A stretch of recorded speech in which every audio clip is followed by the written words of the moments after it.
Top of the morning to you. Hope you had a great weekend. How the heck are you, Miller and Moulton, on this Monday?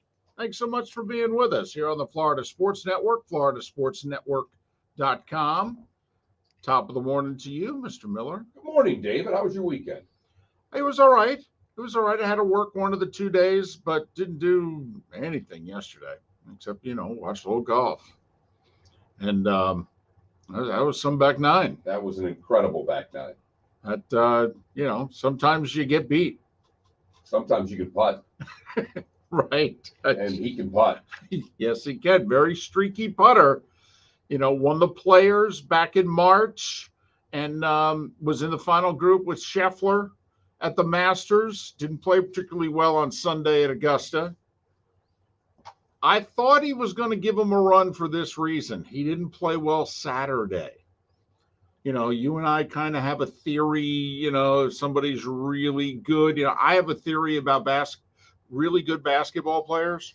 If they have a bad first half, they're likely going to have a pretty darn good second half because very rarely do they just have bad days. And I kind of feel the same way with really good golfers. If they throw in a clunker round, it's like, I think they're going to do a little something the next day. Well, and it's hard to have 4 great rounds in a major, as we've seen. Everybody seems to have one day in which they have to fight it a little bit. Right. That's part of winning a major is getting through the 18 holes that you don't play particularly well or don't putt particularly well, and you can get out and still give yourself an opportunity. And he did not play particularly well on Saturday. And Rory's ho-hum day happened to be Sunday, a bogey-free 2 under 70. And usually, if you're 4 shots clear of the field, except for your playing partner, and you beat your playing partner by 4, you got to like your chances, particularly when you go under par. But, we did say it on Wednesday.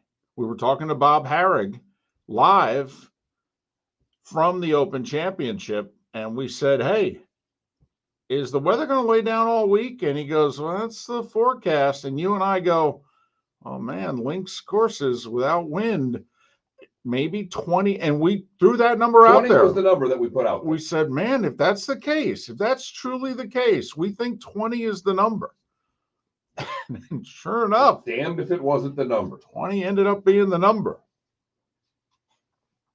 Did you enjoy it, by the way, the course playing that easy? Yeah, I was fine with it. Okay.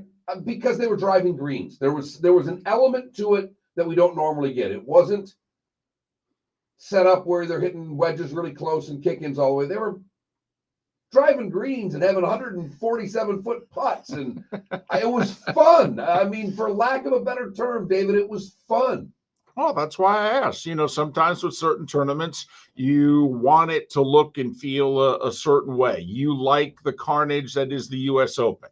You don't particularly like it when it's a year in which it plays, significantly easier. Although we thought this year that course played perfectly. It was great. Yeah. I mean, that's, and my goodness, we did have a lot of that, even though, like you said, some of them were from 147 feet or whatever that was. But got to give Paul Azinger a little credit. He, very early in the broadcast, said, there's one putter I like here. Cam Smith's putter. I trust Cam Smith's putter. And he kept going back to that throughout the broadcast and just trying to say, this guy's coming. And that was before, I think that was either 1 or 2 birdies into the 5 in a row. Because that's the other thing, is that it didn't necessarily start right away. Like there were other golfers, Speed, Adam Scott, Cam Young had it going, early. Cam Smith was, he was kind of footsing around like Rory, and then all of a sudden,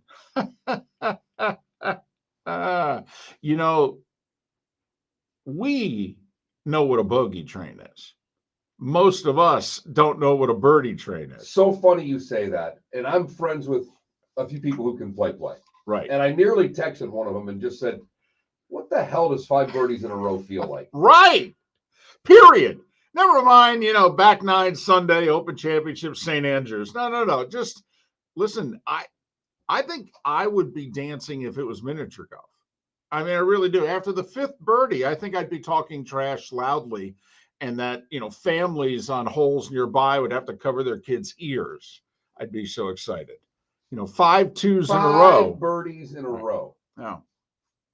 So, huh. What's that feel like? I know. Oh, man. That I may have asked the question out loud to no one yesterday, because I was miffed by that. That was just one. We joke around, but I loved Club Pro Guy. He did a whole mockumentary on his 8 par streak or 6 par streak or whatever the hell it was. 5 birdies in a row. Oh yeah, at the Open Championship. Doggist in our Twitch chat room said, absolutely, Rory didn't lose this one. It's why it's so hard to win in golf. It makes Tiger's dominance for so many years so much more impressive. Yeah, I mean, the one time that Tiger finally got chased down with the lead in 2009 at the PGA, it was his doing. I mean, Wai Yang shot over par in the final round and came from behind to pass Tiger, because Tiger shot like 75 or 77, something ridiculous. Yeah, I mean, it's not often that, guys caught Jack. Nobody really caught Tiger. Just so happened, Rory, don't know what to tell you. You were caught by not one, but 2 guys. Right. Are you surprised he hit 3-wood on 18? Rory? Yeah. Oh, shocked. Was stunned. Shocked. Yeah, I mean, yeah, because DJ, I believe, hit driver and only came up to the very front of the green. And I'm thinking to myself, well, obviously this thing's playing a little harder today. That's when he grabbed 3-wood there, I was a little surprised. Yeah, I mean, to me, it's like, you kind of have to be on the green here to have a shot, right? Right. Even if it's at the very back of the green, you got to have the putter in your hand to have a realistic shot at this, right? And I know he hits it an absolute ton. I get all of that, but I'm watching Ken Young hit it onto the green, who hits the ball as far as anybody out there. And what an eagle he made to throw a little knee knocker pressure on his playing partner. Right. Right. Just make sure you make that, because I'm gonna make sure you have to make that. Also, I appreciated, don't know how many people did, but I appreciated Azinger with the Doug Sanders reference as Smith was lining up that 2.5 footer, because that's what Doug Sanders missed on the 72nd hole in 1970 at St. Andrews. And by missing that putt, he had to go to a playoff with Jack, and Jack won. And so, threw in this is about the same length that Doug Sanders missed. And I'm like, oh, look at you. Little 52-year-old reference there. So thought it was interesting. They had live coverage and taped coverage, and they kind of, at times I thought they kind of got on top of themselves. And it was, I went and ran an errand and heard a couple shots on the radio, pulled into the house, sat down, and a couple of minutes later, I'm seeing those shots on television. I'm like, oh, you guys are a little behind. Okay. But I thought it was a fun tournament. I enjoyed it. Like I said, I was lucky enough to travel to St. Andrews when I was in college. So I've been to that city and just seen, when I was there wasn't an Open Championship. There was nobody in the town. It was dead. To see how many people just take that city over, it's pretty special. I loved how apparently, after the rounds ended on Saturday, and then people were just kind of roaming the course. And I'm thinking, yeah, that's kind of how we do it in the States. Right. Yep. Oh, no, we're done playing at 6. Yeah, if you guys just want to, grab a couple clubs, or if you just want to walk around, that'd be fine. Get the dogs, would you? Right. Listen, those in the neighborhood at Augusta between 7 and 8:30, sure, just pull in and walk around. Go for a nice little stroll with the person in your life. Hold their hand, walk around, go, those azaleas, they're lovely this time of year. Right. I'm sorry, I'm a bad person. There's a part of me that just, I'm not as developed. I'm not as nice as I should be. I just all weekend enjoyed how every single opportunity they could to dismiss someone who plays on the LIV that they did. Even at the bitter end, when Dustin Johnson bogeyed 17, it left him tied with two other guys. All right. They kept those two guys on the leaderboard on the front page and they took DJ off. They never do that. They always put everybody who's got the same score. Right. And he had played the most holes. And so they usually keep that person on first. I just laughed. Pounding the table laughing, going, I don't know if Caught that one too. Yep. I mean, they had to show him. I mean, he was in the top 5 until the bitter end. They showed a lot of Bryson as well. Yes. There was no real reason to show him. I was actually surprised how much of the Live Tour players they showed over the weekend who really weren't in contention. But I loved every opportunity they had on the scoreboard. They'd make sure, no, put him at the bottom, at the bottom. Get him off. And so now we wait to see how many more defect. And the list could really be substantial. Could even be the guy who won. That's what they're talking about. I mean, the two names linked right now are Stenson, right, and Cam Smith. Right. One guy's the European Ryder Cup captain, and the other guy is drinking out of the claret jug. So 6 birdies on the back 9. How many million per birdie then? Right. What do you think it would have cost to get Cam Smith at the turn versus what do you think it cost to get Cam Smith? Well, it doubled. It doubled. And if the number they're talking about, every one of those 6 birdies was worth $15 million, David. That's a back 9. That's how you get it done. Not only are those 5 birdies in a row, 7 ka-ching, ka-ching. Miller and Moulton. Hope you had a great weekend. And thanks for starting your week off with us, so to speak. Miller and Moulton here on the Florida Sports Network.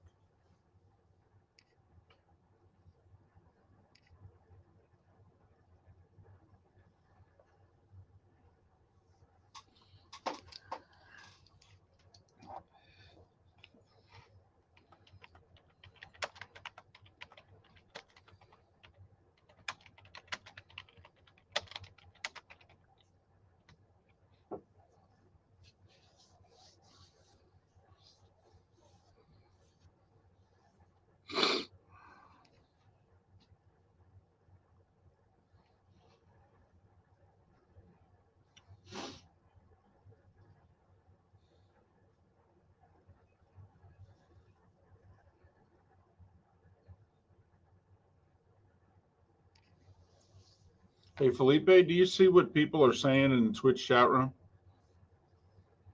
Hey, Felipe, you reading the Twitch chat room here?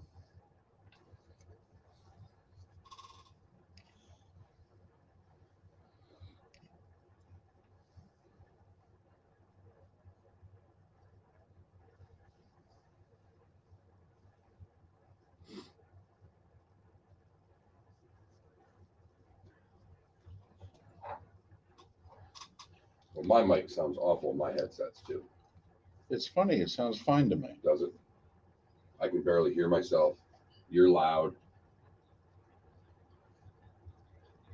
You want me to fiddle with a knob? Nope.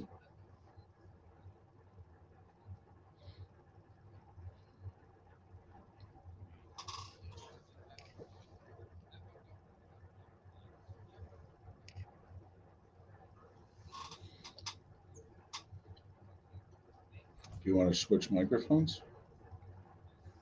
Not really, because doing the show, I mean, everything's set up to do the show here. I don't really want to lose the computer.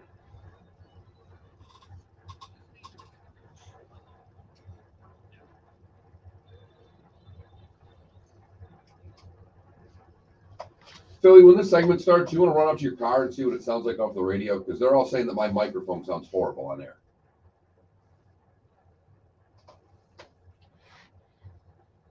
I'm sorry, what?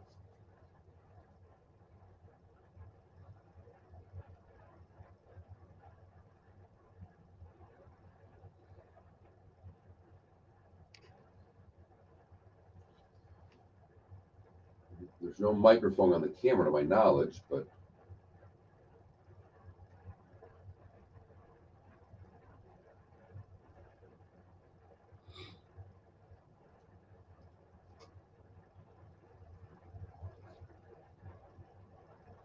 Did it sound different to you? No, just sitting there. Because I mean, for as much as it would suck if it's off on Twitch, I'm a little more worried about what it sounds like on the radio.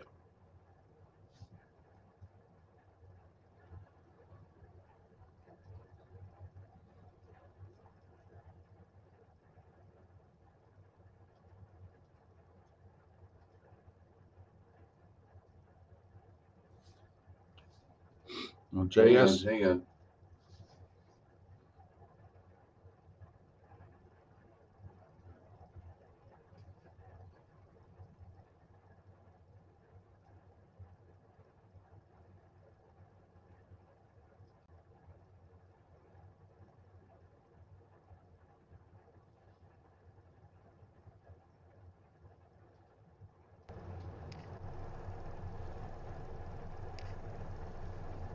Is that any better? Check 1, 2, 3, 4.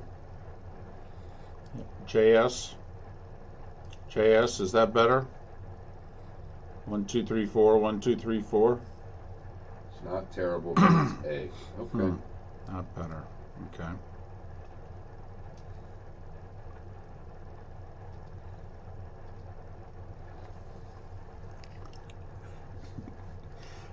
I was going to suggest something, but you might hit me. It's a little early in the week to get hit. You want to turn it off and turn it on again? I don't care. I can't figure out how to get the microphones. You're right. That's what it's doing for the mic. So.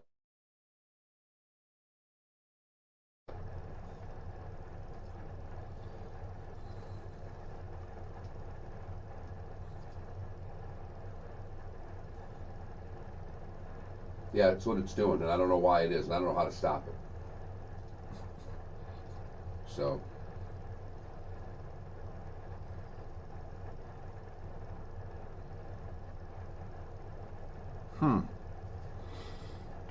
Well, sorry, guys. Don't know what to tell you. You're SOL today, guys.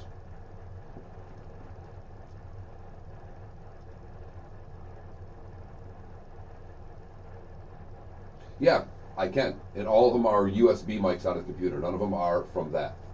I don't have an opportunity to take this mic. It's not one of the selections.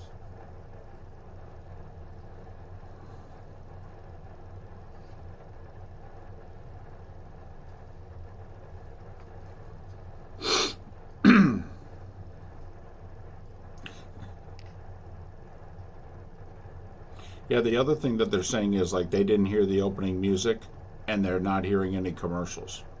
Yeah, all they're getting is these things for some reason. I don't know why. I have no idea why. My guess is that whatever the problems are, it must then be coming. No, it's not. No? No. All right. Welcome back, Wancho.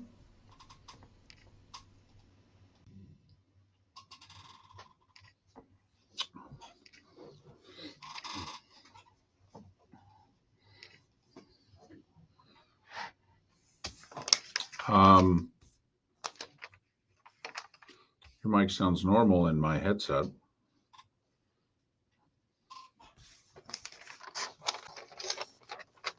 Is that any different? All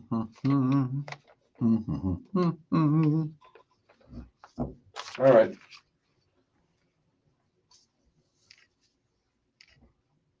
Halfway there. Living on a prayer?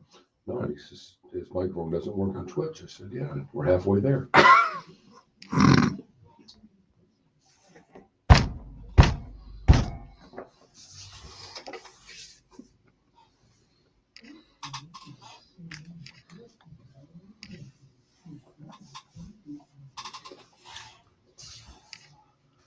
21 minutes past the hour. Miller and Moulton, Florida Sports Network, floridasportsnetwork.com.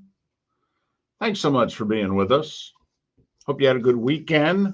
The numbers are getting, dare I say, small. 40 days away from the start of the college football season. I mean, Nebraska Northwestern, the nightcap, a game that's got enough powder to it that, when you're losing a bunch of money and you feel like you can win it all back. I mean, Vandy at Hawaii, week 0, 40 days away. Hawaii's a dog. Got to take them right now. Just keep betting them. Whenever the line moves, bet it again. You got to pick that as an outright winner, right? Bet them at 5, 5.5, 6, whatever it's moving to. Just keep betting it. 40, 45, and 52 are your magic numbers. 40 days away from week 0, kicking off. 6.5 weeks away, 45 days away from Pitt, West Virginia in week 1, and the 5-day extravaganza. That is the start of the college football season. And 7.5 weeks, baby. Bills, Rams at SoFi. In fact, Bills and Raiders rookies report to training camp today. Huh? There you go. Is that enough for some of you? For some it is. Reading training camp reports every day. Seeing some video on the local TV or even nationally. I mean, the 4-letter, the 3-letter, they'll all have it. Is that enough? It's not enough, but okay. It's certainly nice. I mean, Adam in our Twitch chat room is a big Jags fan. He's 17 days away from the Hall of Fame game, Raiders and Jags. I mean, he's counting that. That to him counts. I don't know. Doesn't count to us. Only the injuries count. No. But, counts to him. So, these are manageable numbers but here. When you're, and I'm sure you do a little bit with your Giants. I never have with the Lions because I've never really had an NFL team the way people have an NFL team. Right. When training camp starts, I mean, I know my Patriot fan friends that they'll be reading the Globe or whatever every day. What happened in camp? Who's getting hurt? Who's working? Who's going to be the third guard? I mean, they just salivate over everything they can get when training camp starts. Here's what I find. The better my team is, the less I pay attention to training camp. The less important it is. So this is a big training camp. Yeah, because let's be honest. I mean, I am a Giants fan. I mean, how many guys are truly uncuttable on that team? Well, you've got to pay attention to everybody else's cuts. Oh, yeah, totally. In fact, I might be paying more attention to other teams' rosters. I think there's a good chance they pick up like 8 to 10 guys after final cuts. Come on. The Ravens drafted 6 guys in the 4th round. How could you not be paying attention to the Ravens cuts if you're the Giants or the Jags and the Bears and what have you? I mean, come on. They drafted like 13 guys this year. They were a first-place team before everybody started getting hurt. I mean, they only got so many spots. So, yeah, you're right. I am actually paying attention to, and, whether or not, I'm hoping that they cut the young guys and not the veterans because, bad teams won't pick up the veterans. I mean, why pick up a good player? Make yourself better. Why would you want to do that? No. We want to suck, damn it. No, that's what we want to do. We want to suck. Why pick up a good player who could help? Why do I want to win 5 games? I'd rather win 3. Oh, great. Fantastic. Wow. It's going to be a long year. It's going to be a long year.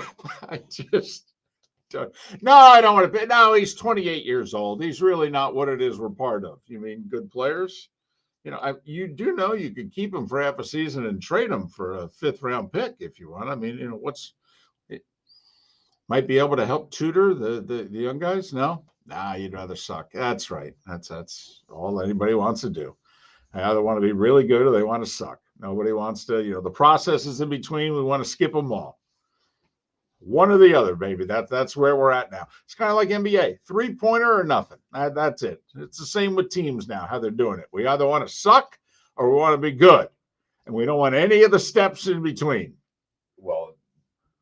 In what sport isn't that a part of anymore? I know. I mean, we had it this past year in the NHL. We always have it in the NBA. The NFL has gotten that way, and it couldn't be any worse than it is in the game of baseball right now. By the way, there was a draft last night. I know. Major League Baseball. I know.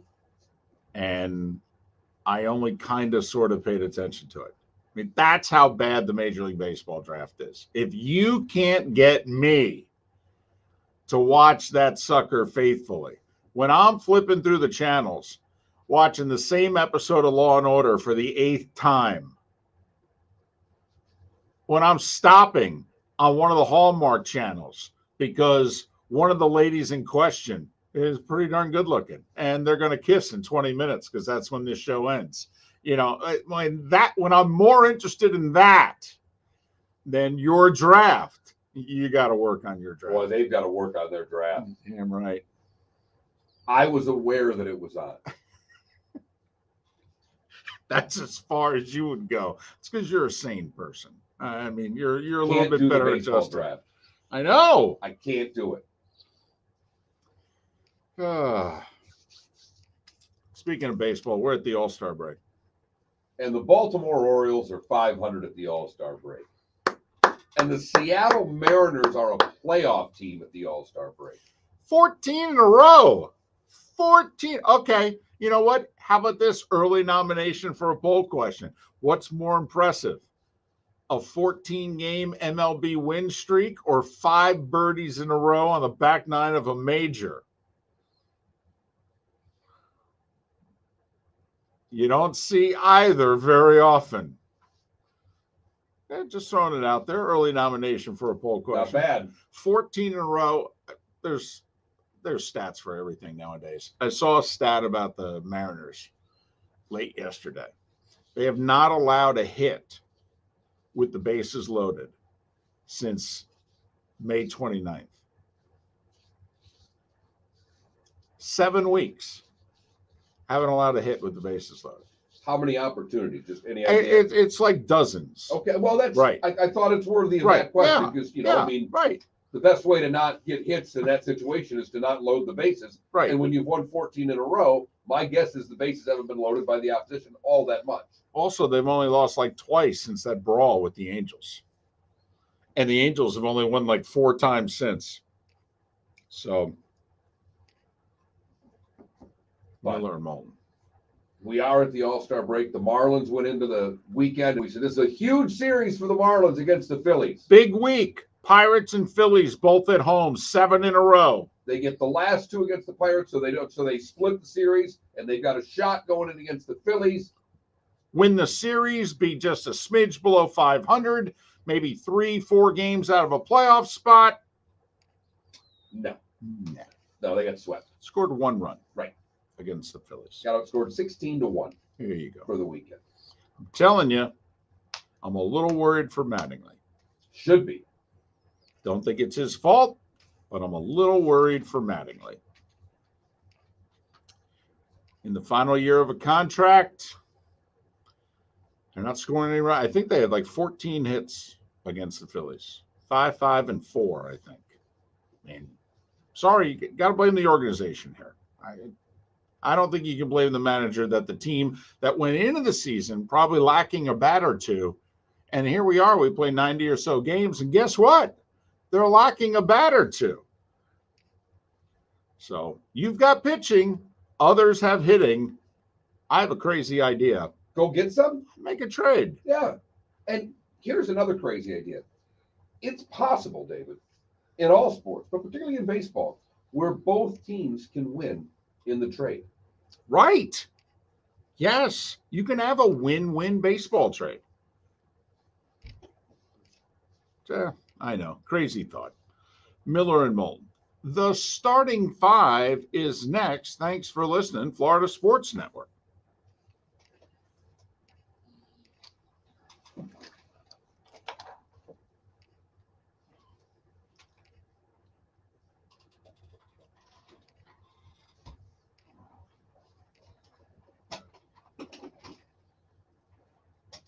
I just want to make sure I'm out of the way. Well, there was something that wasn't plugged in all the way. Moulton for Napa, Napa Auto Parts, and Napa Filters. Insist on Napa Filters for your vehicles, or if you're a do-it-yourselfer, only buy Napa Filters. Napa has a filter for almost anything on earth that moves, whether it's motorcycles, foreign and domestic cars, vans, SUVs, earth-moving equipment. You get the idea. Napa Auto Parts, Napa Filters. Insist on them for your vehicles, or if you're a do-it-yourselfer, only buy Napa Filters. Golfers, are you bored of the same old driving range warm-up routine that's not getting you the results that you want on the course? Power up your golf swing by adding resistance bands to your range sessions with the Orange Whip Golf's Power Strap Kit. Featuring band attachments to your feet and hips, Power Strap resistance training will boost clubhead speed, increase power, improve flexibility, all with just a few swings. Buy a Power Strap Kit today.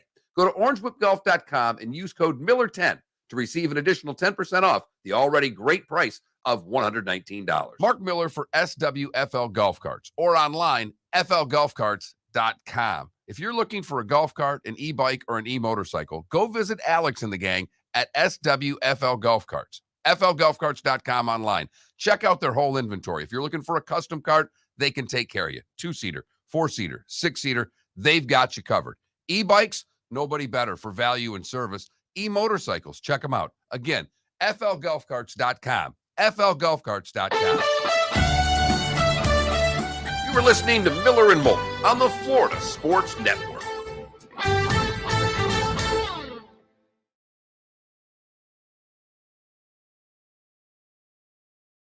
Oh, that was loud. Wow. What's up, guys? How's it going? Rory blew it. No, he didn't. Yeah, he did. No, he didn't. He totally blew it. No, he didn't. Make a prairie putt, please. I mean, don't get me wrong. He did not play great. But if you don't make a bogey, it's tough to blow it. It's true. It's true because he played amazing. But like, God, man, so close on so many birdies. Hats off to Cam, though. He deserves it. Well, God, both Cams.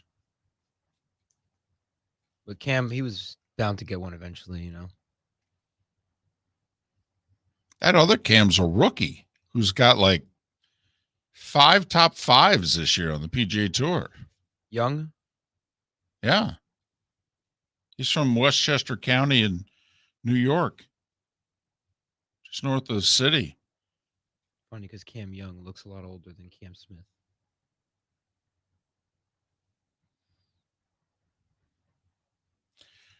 Did you see some of the poll questions, Mark, right after Cam Smith won, in which they showed a picture of Daly from 95 at St. Andrews and then Cam Smith, and it's like, okay, which one was better?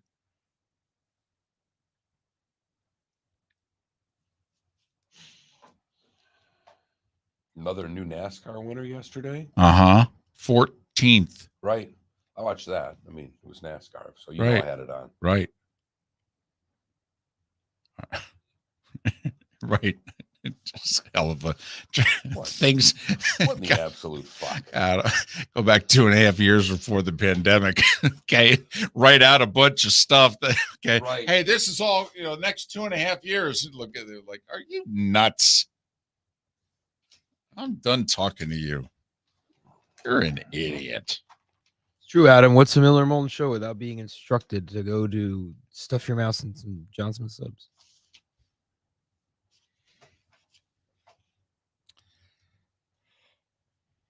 Oh.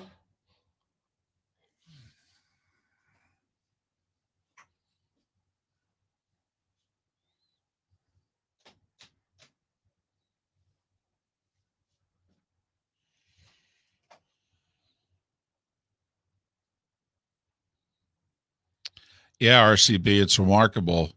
Rays came home, Red Sox and Orioles, and go 6-1. And seemingly every other day, we're losing more and more guys to injuries. I am so pissed about Chris Sale. Imagine being Chris Sale. Yeah. So you blow out your arm. That costs you 1.5 years. Coming back. Somehow in spring training, you break a rib. That costs you 3 months. Then you come back, you throw 5 shutout innings, you're ready to go. Then in your second start, get the pinky on your pitching hand broken. I bet you he wants to smash another TV right now. He had a great bite afterwards. He said, it's shitty. It's more shitty. It's been shitty, and now it's more shitty. Period. And think about it. He'll probably be back sometime in September. But he didn't pitch at all last year. And he'll pitch what? I mean, will he pitch 20 innings this year? Because I don't think they'll bring him back as a starter. Got to think they bring him back as a reliever.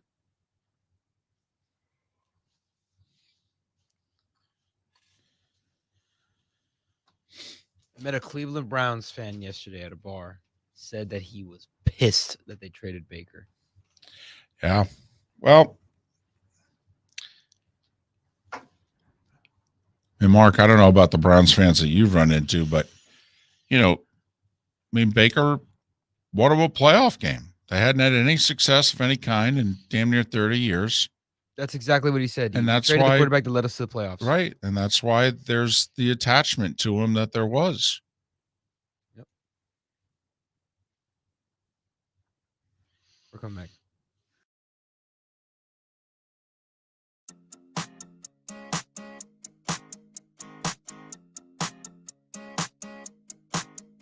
You're listening to Miller and Moulton, exclusively on the Florida Sports Network.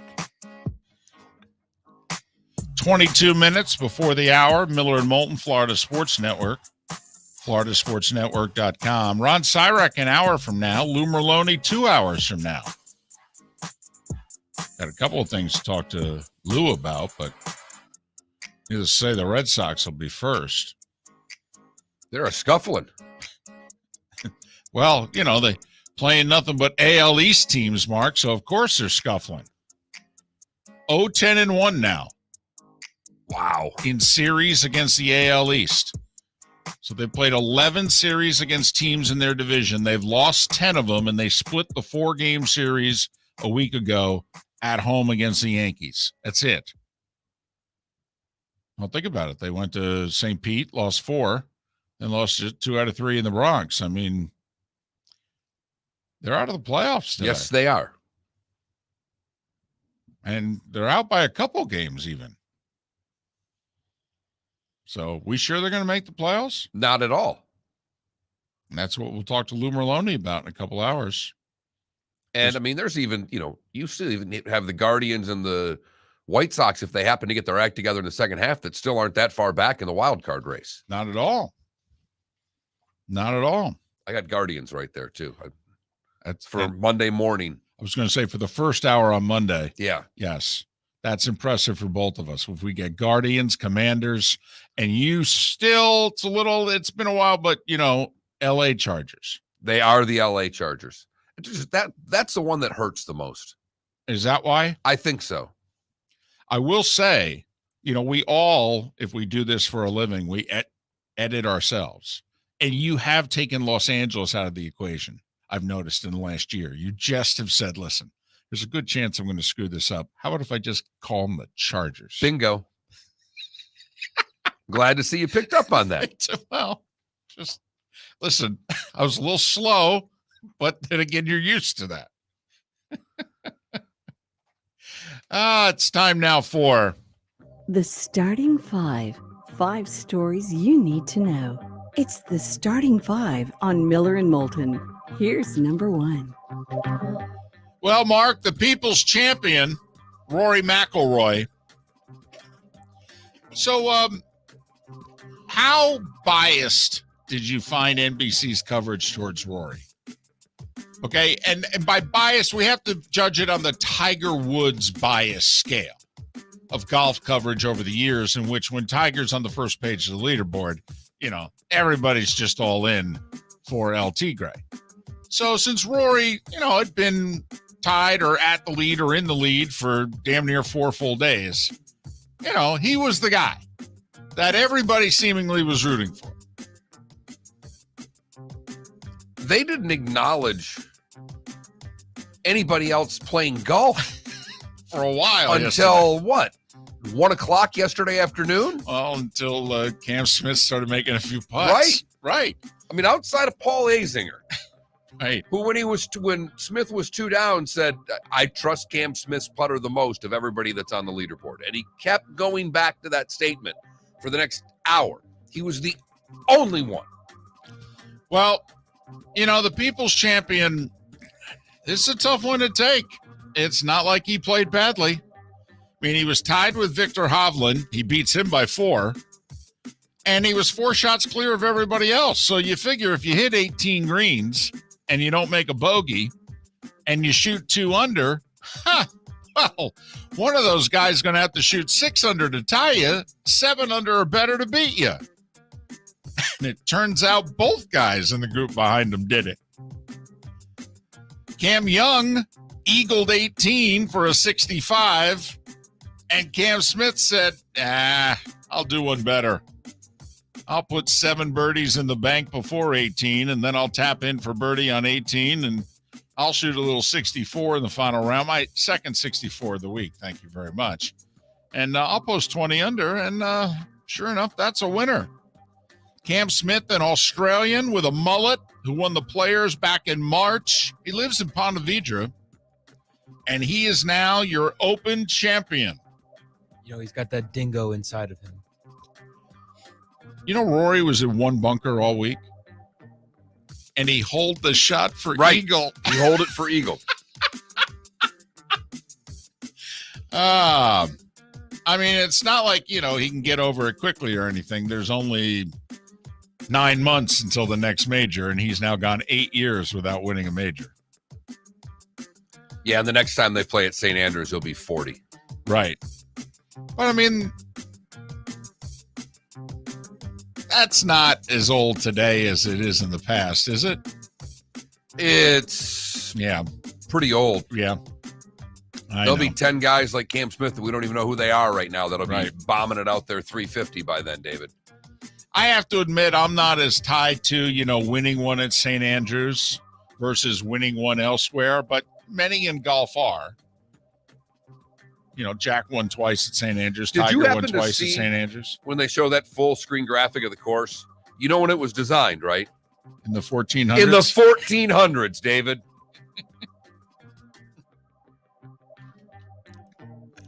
I believe Columbus played it in the early days, and he said, it's not bad. It's not If he bad. could get a tee time. Right. It's not bad. In fact, I'm going to take a couple guys across the pond there, and, we're going to start building stuff, and, maybe we'll keep some of this stuff in mind. Now, of course, Mark, the next big thing is to see how many golfers join the LIV Tour. Yep. And reports are that Henrik Stenson is, in fact, joining the LIV Tour. And Henrik Stenson won the Open Championship 6 years ago, shot 63 on Sunday, by the way, to win the Open Championship 6 years ago. He's also Europe's current Ryder Cup captain. That seems to be a bit of a problem, David. Well, it certainly is for the folks running the Ryder Cup, and apparently the word's out that the minute he signs with the LIV, they are stripping him of his captaincy. Might want to wait till another segment, but ponder the fact that Sergio, Westwood, Paul Casey, Martin Keimer, Ian Poulter, Graham McDowell, and now potentially Henrik Stenson. Outside of Justin Rose, Mark, this really feels, I know there's Luke Donald and a couple others, but damn near a whole generation of Europeans that are walking away gladly, proudly. Don't you have to wonder why? If you're the European Ryder Cup team, if you're the DP World Tour, for as much Phil and DJ and Americans, for how much grief they're getting, what's gone largely unreported is basically an entire generation of Euros are like, yeah, we're out of here. We're done. Well, and the European Tour doesn't want them either. I mean, that's the other part of it. It's really easy why they're doing it. They're doing it for the money. What's the European Tour's motivation for kicking them off? That to me is a far bigger question, because I think and you think that they would all play both of these if they could. They're suing to try to play the DP World Tour, which used to be called the European Tour. And the European Tour is fighting them on it. They're like, no, we want you to be dead to us. Forget the fact you guys have played Ryder Cup for 20 years. You're dead to us. Oh. It's the All-Star break in baseball. Home Run Derby tonight, for those of you interested in that sort of thing. Games tomorrow night.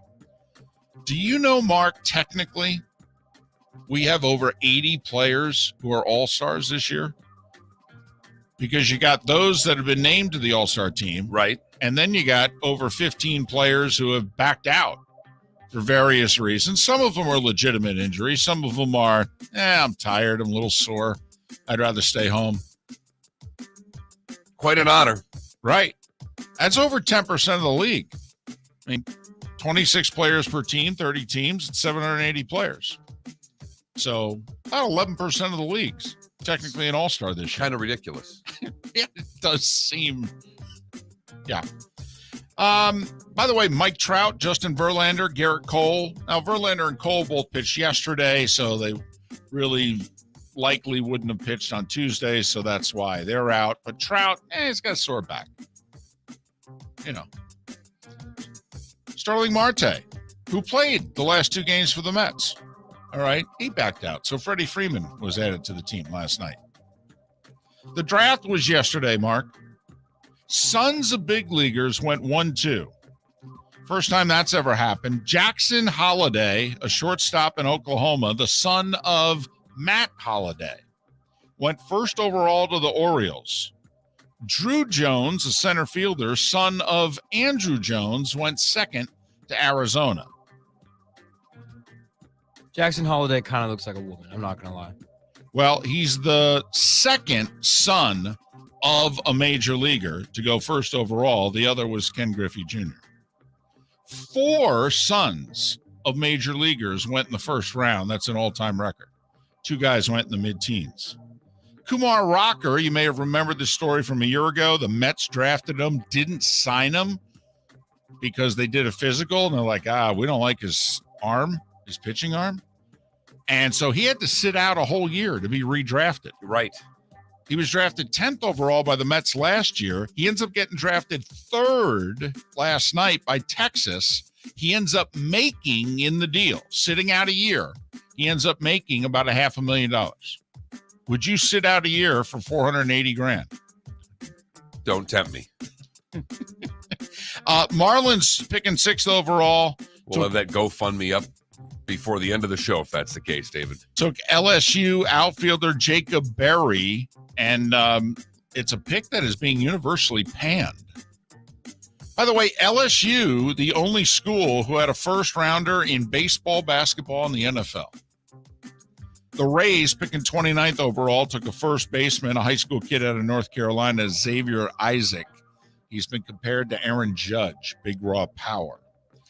Quickly, the scores. Rays beat the Orioles 7-5. Tampa's in second, 13 back of the Yankees, who beat the Red Sox 13-2. Boston's out of the playoffs by 2 games. The season ended today. Chris Sale hurt, back on the injured list. Philly shut out the Marlins 4-0. Marlins 5 games below 500. Phillies tied for the final playoff spot in the National League. Mariners have won 14 in a row, beat Texas 6-2. White Sox shut out the Twins 11-0. They're 3 back of Minnesota. Minnesota's lead over the Guardians is just 2. Houston lost to Oakland, but their lead in the West is 9. Cubs beat the Mets 3-2, but New York's lead's still 2.5 because the Braves lost to Washington 7-3. San Francisco beat the Brewers, who are slumping 9-5. Milwaukee's lead over St. Louis is just a half a game. And the Giants are now just a half a game behind the Cardinals and Phillies for the final playoff spot. Jays are the 6th seed in the American League right now. They doubled up Kansas City 4-2. Pittsburgh beat Colorado. Arizona beat San Diego 3-1. The Padres are 10 back of the Dodgers. And finally, Mark, NASCAR, Christopher Bell with his first win of the year. It comes at a track that I just hate, New Hampshire. He's the 14th different driver to win a race this year. That means he's in the playoffs. Remember, they only have 16 drivers in the playoffs. 5 races left till they determine who makes the playoffs. Chase Elliott finished second, Ross Chastain 8th. Martin Truex led 172 laps, but he finished 4th. Kevin Harvick's on the outside looking in right now. Well, I mean, with 5 races left the way this season's gone, could we have 16 different winners at the rate they're going? I know. And Harvick hasn't won a race and keeps finishing in the top 10, but I think he finished 5th at New Hampshire, but he does not really have the speed to win. And that, gentleman, was the starting 5. So there you go. Little this, little that. All-star break in baseball. So where are we sitting right now in baseball? Obviously, the Yankees with the monster lead in their division. Right. They're up 13. Astros are up 9. Dodgers are up 10. So 3 of the 6 divisions are done. Put a fork in them. Twins are up 2 on the Guardians, 3 on the Sox. All Right. 3 of those teams are now 500 and above. Right. That'll be a good race. National League, Mets are up by 2.5 on the Braves. Yeah, Philly's probably a little too far back at 8.5. Right. Brewers up a half game on the Cards. Right. And as you mentioned, the Dodgers with the big lead over the Padres. Trade deadline's 2 weeks tomorrow. Big news over the weekend, and we'll talk about this more after the top of the hour. Nats offered Juan Soto $440 million. He said, "No, I'm good." And they said, "Well, in that case, we're trading you." And the Mets and Yankees were salivating. Well, yeah, and I think there's a lot of teams actually that are salivating, that are willing to, if there are certain players that are worth paying, I think, in Major League Baseball, and he's on the list. However small or big you want to make the list. Right. How old is he? 23. Yeah. Mm-hmm. That's the reason he's on the list. It's been described as the next Ted Williams. A lot of people think he's going to be the next 3,000 hit, 500 homer guy. Yeah, there's been like 6 of those. Miller and Moulton. Thanks so much for listening. Florida Sports Network. Bring your big mouth to John Smith Subs and indulge in their overstuffed subs with the freshest quality ingredients. Enjoy our famous steak bomb with perfectly grilled marinated sirloin steak topped with provolone cheese, grilled onions, peppers, mushrooms, crispy bacon, juicy tomatoes, and creamy mayo. Boom! Made-to-order crispy fries can be paired with the Gator, the Cuban, the Chicken Bomb, or the Italian. Love local. Eat delicious with John Smith Subs. Find a John Smith Subs location near you today. Golfers, are you bored of the same old driving range warm-up routine that's not getting you the results that you want on the course? Power up your golf swing by adding resistance bands to your range sessions with the Orange Whip Golf's Power Strap Kit. Featuring band attachments to your feet and hips, Power Strap resistance training will boost club head speed, increase power, improve flexibility, all with just a few swings. Buy a Power Strap Kit today.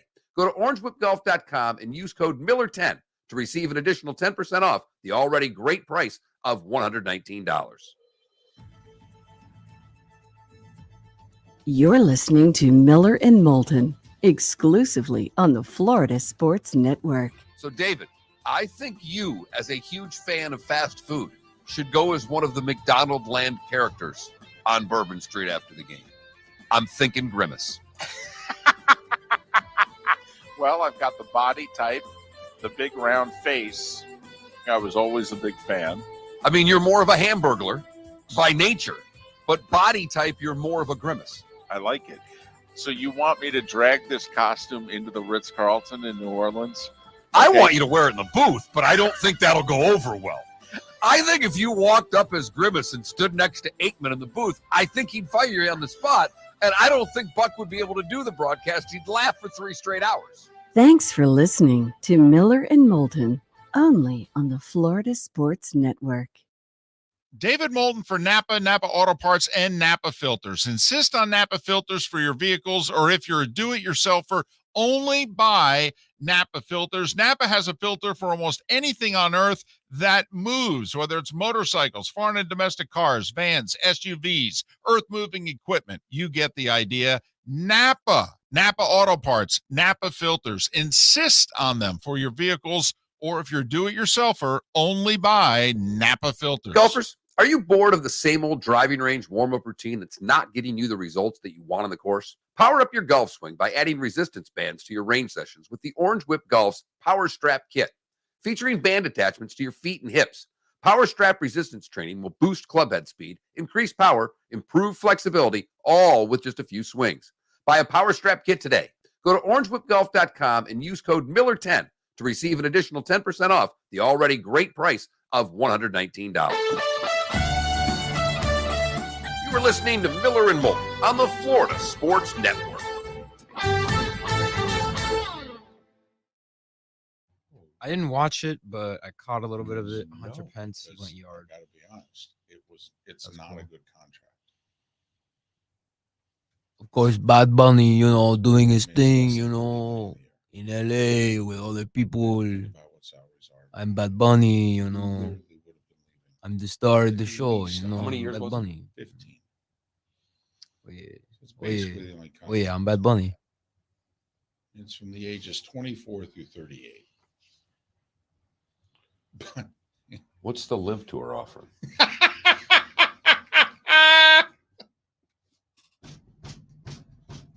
see, there you go. You keep lining up your one-liners here. I'll keep sloping softballing it. Oye, vamos a jugar el That's Celebrity the All-Star bottom line. Game.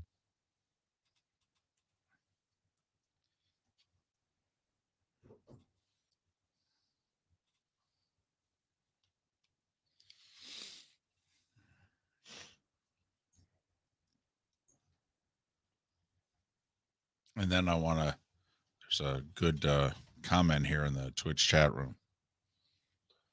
And Okay. if we have time, I'll throw it at you. All right. Yeah. Had a life-changing experience this past weekend. Really? Got my first pair of Crocs in a really long time. I've never had a pair. Get out of here. My mother loves them. You got to get a pair, David Moulton. She's been Mark, you ever had a pair of Crocs? You had a pair of Crocs. no. You didn't take the Crocs at the Super Bowl? They were giving out free Crocs at the Super Bowl? Yeah. Holy shit. Yeah, no, game away. I've never put my feet in a pair They're of really Crocs. hot. Are they? Yeah, I mean they're warm. Okay. I mean they're you sweat in them. Okay. But they're comfy. I don't think they are. Oh, they're super comfy. I got my first pair in a really long time this Yeah. past weekend. You know what's fascinating though about Crocs is that They're Crocs were like out of business.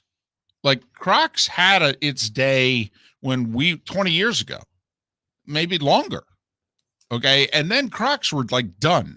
It was a joke if you had Crocs. And then all of a sudden, like 10 years ago, Crocs were like hot and trendy again. And then they died again, and now they are on fire. Like college kids, they all have Crocs.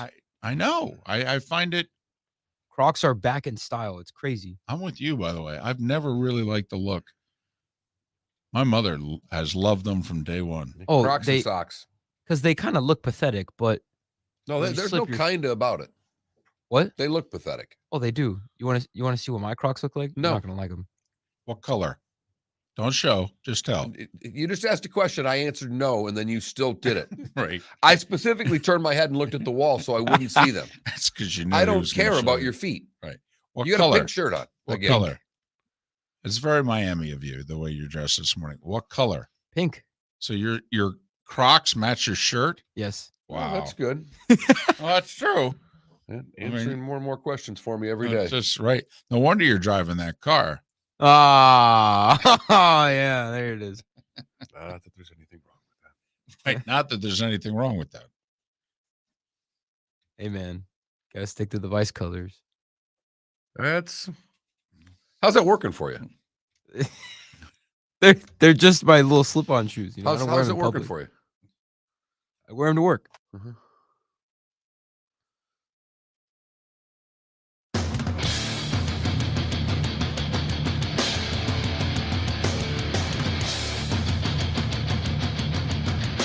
You are listening to Miller and Moulton, exclusively on the Florida Sports Network. And now, here's Mark Miller and David Moulton.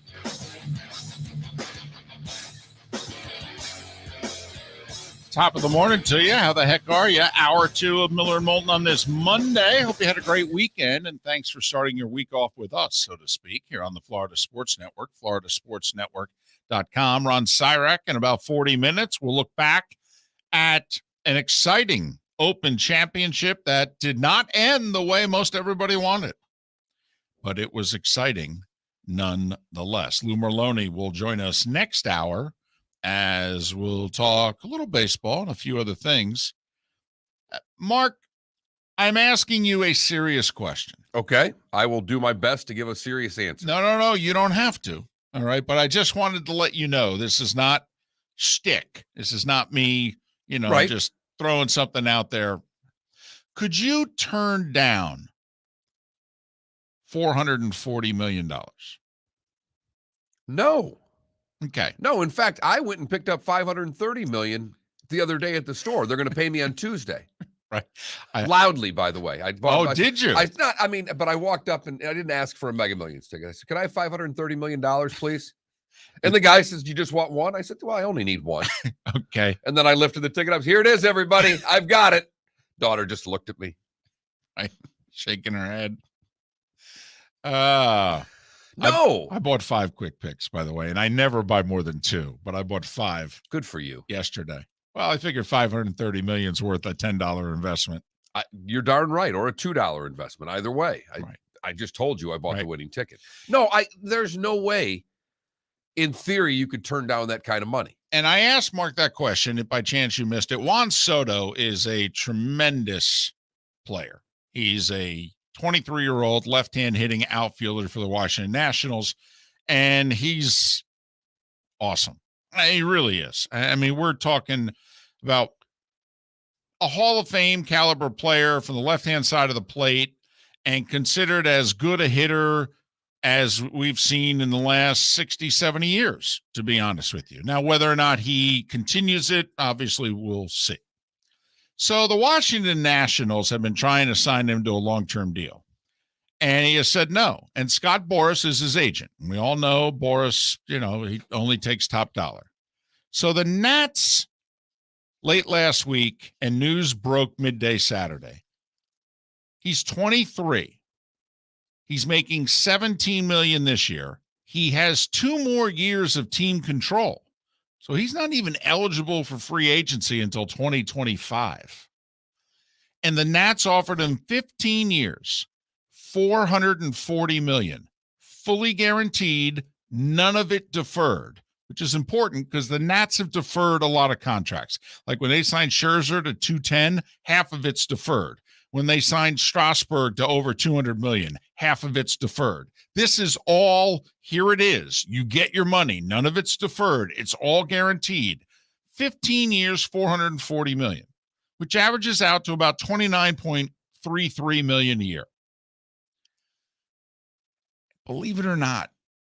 Wait a minute. That's not market value. No. I agree. Yes. It's not market value. That's not a good deal. Well, okay. That's one way to argue it. The other way to argue it is it's $440 million. And it's the only contract you'd realistically sign in your career. Because you'll be 38 when the contract expires. Couple of questions for you off the bat. Shoot. What's the Live Tour offering? Well, he did win a World Series with them his rookie year in 2019. So he's got a claret jug, if you will. Who? That's a good line. Thank you. I appreciate that. Now, his deal is up. When does this deal have to be signed by? When is his current deal up? Well, he's on a 1-year deal, but it's an arbitration. The first of his 3 arbitration years. He's making $17 million this year. He'll go to arbitration next year and make like 25 or whatever, and then he'll go to arbitration and make 30-ish.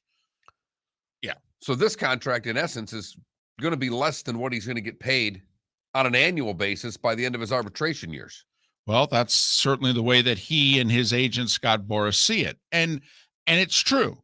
I mean, if he were to sign this deal, this is like when Patrick Mahomes signed his deal. And we all said, oh, my goodness, he actually gave the Chiefs a bargain. I mean, you and I both think Mahomes left $100 million on the table. Easily. I mean, he signed for 10 years around 450. And by the time his deal's done, he's going to be gross. He'll be like the 12th highest paid quarterback in the league the last 3 years of his deal. And Mike Trout, when he signed his deal, and people said, you do know you left like $100 million on the table. And he said, yeah, it's tough to turn down $432 million. It just is. I know it only averages out to $37 million a year, but I don't know what to tell you. But I would think if you're Soto, that $37 million a year would almost be the starting point. Exactly.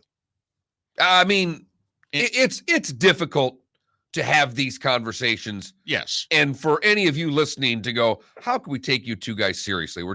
But understand it's monopoly money. Well, right. Right. I mean, we do have to understand this is their world. We're just trying to present the world they live in. But wouldn't you start with the base of Trout salary and as a beginning point? Well, that to me, yes, because that's one.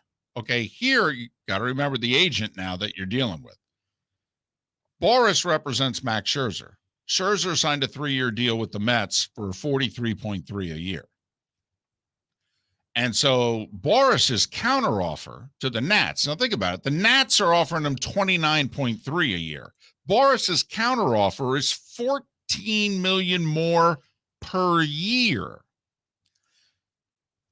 That's $210 million more dollars. Okay, that Boras with a straight face. And wants the same length. Oh, yeah, right. Because they put the fifth. Well, that's, Washington put the $15 million, 15 years rather, out there. Yeah. So if you're Boras, yeah. And again, if you're Boras, right, and they went 15 million, you're not going to counter for 10 at 43. No. You're going to counter for 15. That's what he said. At 43. He said that's a good starting point. Here's what we're thinking. We're thinking he should get paid what the highest paid player in the game is making. And you could do that for 15 years. And so what the Nats apparently did was the Nats turned around and said, well, we'll give you exactly what the Mets gave Scherzer. So their counteroffer was 3 years at $43.3 million a year. And Boras didn't find that amusing. And apparently, they've agreed to move on. Trade deadline's 2 weeks tomorrow.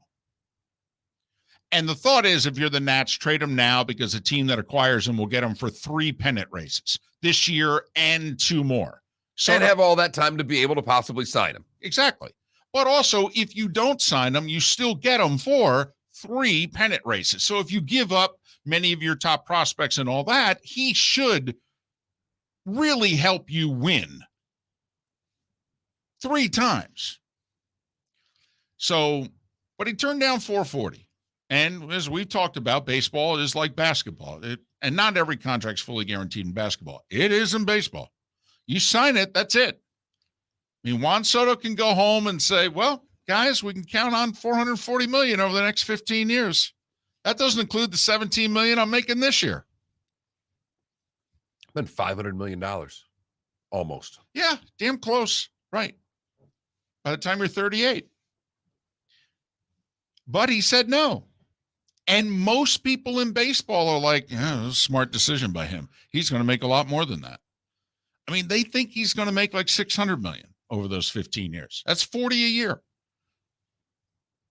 So that they're like, yeah, I know you risk injury and all that, and maybe you stop performing at the level you're performing at, but quite frankly. But you have to perform at that level for 2 years and a couple of months because you're going to get that deal at that point. Right.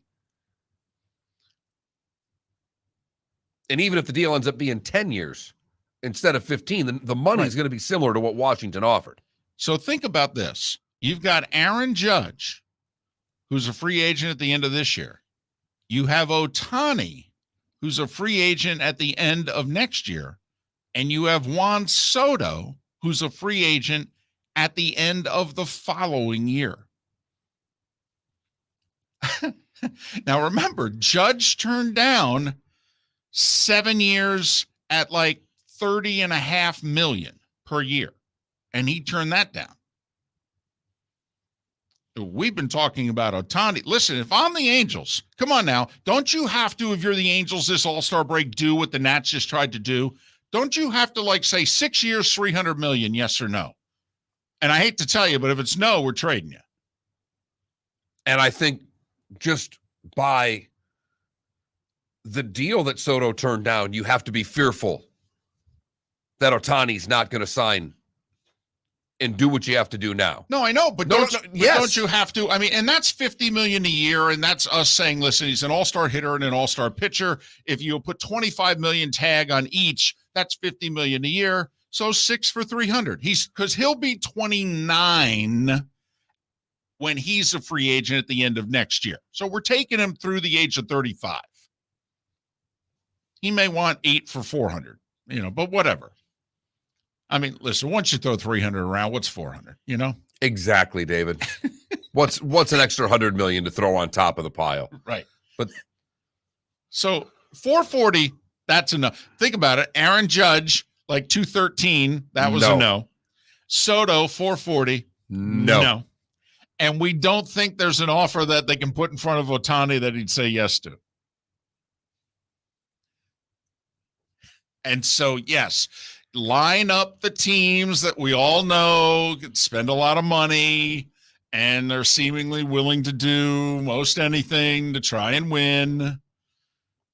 And then throw in one wild card each time. Absolutely. Somebody, Right. Some owner will say, can we get this guy? Right. Like if you're the Red Sox and you're willing to let Bogarts and others go, but you look at Soto and go, yeah, but we'd make him the centerpiece. So we'll let these two go, or we'll trade them and get some of the assets back that we'd lose in a Soto trade, but I'll bring this sucker in. But then there's also the Boras factor. I mean, then you're dealing with him. And, you'd like to keep Soto for the rest of his career, but he's represented by Scott Boras. $440 million and just saying no. No. And not even saying no, countering for what, 620 or whatever they countered for. Well, right. They countered for, let's see, 15 at 43 and change. I mean, I don't know. We're over 650. Yeah. Right. Right. Yeah. Well, they countered for $200 million more. Right.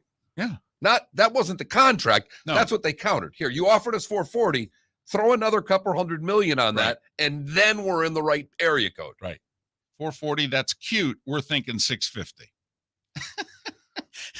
Do you just look him in the straight face and say, what do you say? Split the difference? Miller and Moulton. Golfers, are you bored of the same old driving range warm-up routine that's not getting you the results that you want on the course? Power up your golf swing by adding resistance bands to your range sessions with the Orange Whip Golf's Power Strap Kit.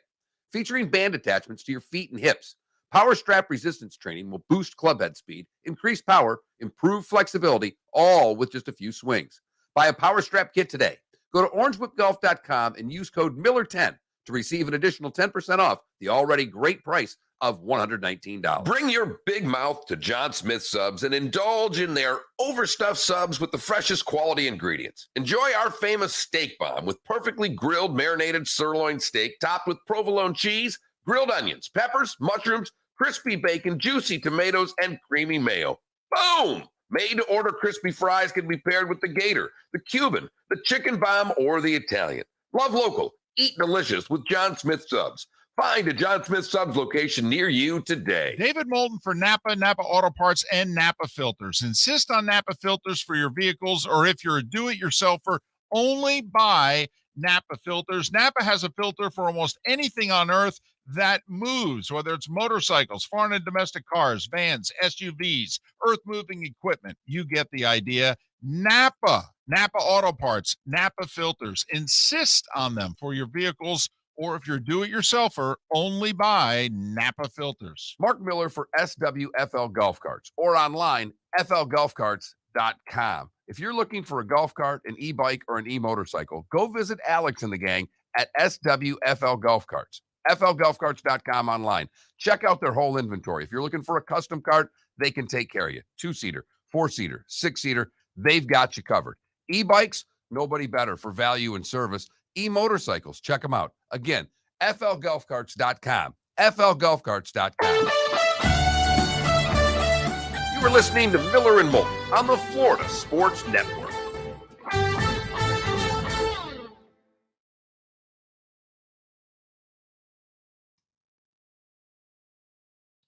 I think he can be like the next Miguel Cabrera from the left side. Absolutely. Absolutely. In fact, people will be disappointed if he's not. He's worth $500 million. I agree. But his agent's asking for over 6. Which streak is more impressive? Cam Smith's 5 birdies in a row in the back 9 of the Open Championship, or the Seattle Mariners' 14-game winning streak? There you go. I know it's Why not? I know it's absurd to say $440 million is a bad deal, No. but over 15 years, Do you know this year? I mean, there's like 15 players in baseball who are making more than 29.3 million, at least. So I would have turned it down. yes, me too. He's one of my favorite players. Also, I'm still in awe of what he did in the World Series. Yeah, as I a know. 20-year-old And he turned 20, right? against cheaters, mind you. You know, that has really nothing to do with the pitching side of things, but whatever, you get what I'm saying. Mm-hmm. He faced Verlander in the World Series.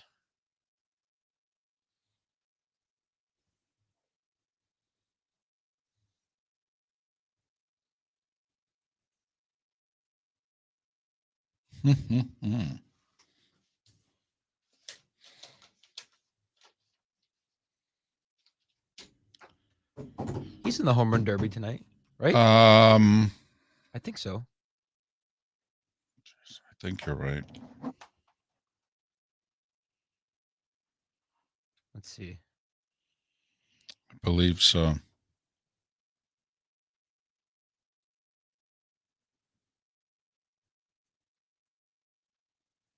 Yep. Him versus Jose Ramirez in the first round. That's going to be a good one.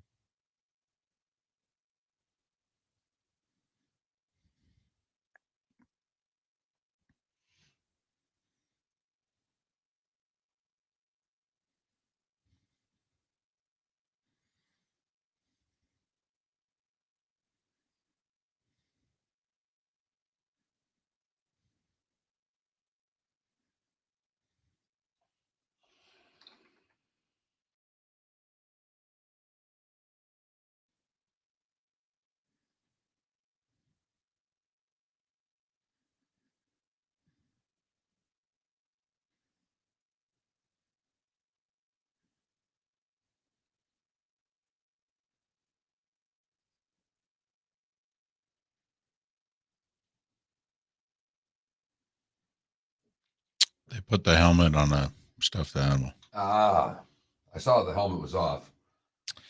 She was supposed to have it on for another week, but the sore came back. And so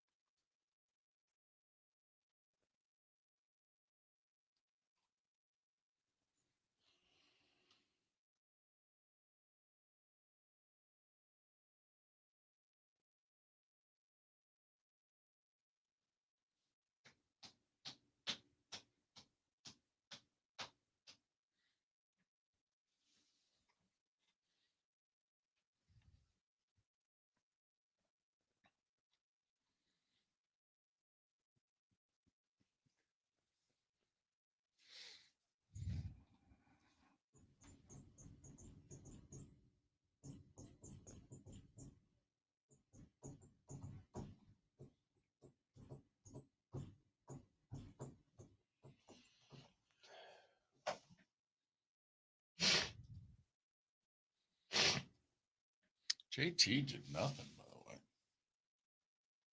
It's surprising. I didn't see it, but apparently when Phil was walking on 18 on Friday, they showed a replay of Tiger. Yep. Mm-hmm. Yep. Didn't show it.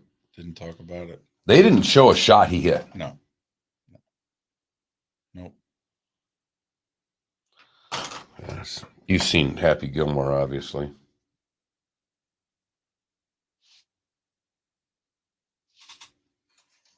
$10 seconds.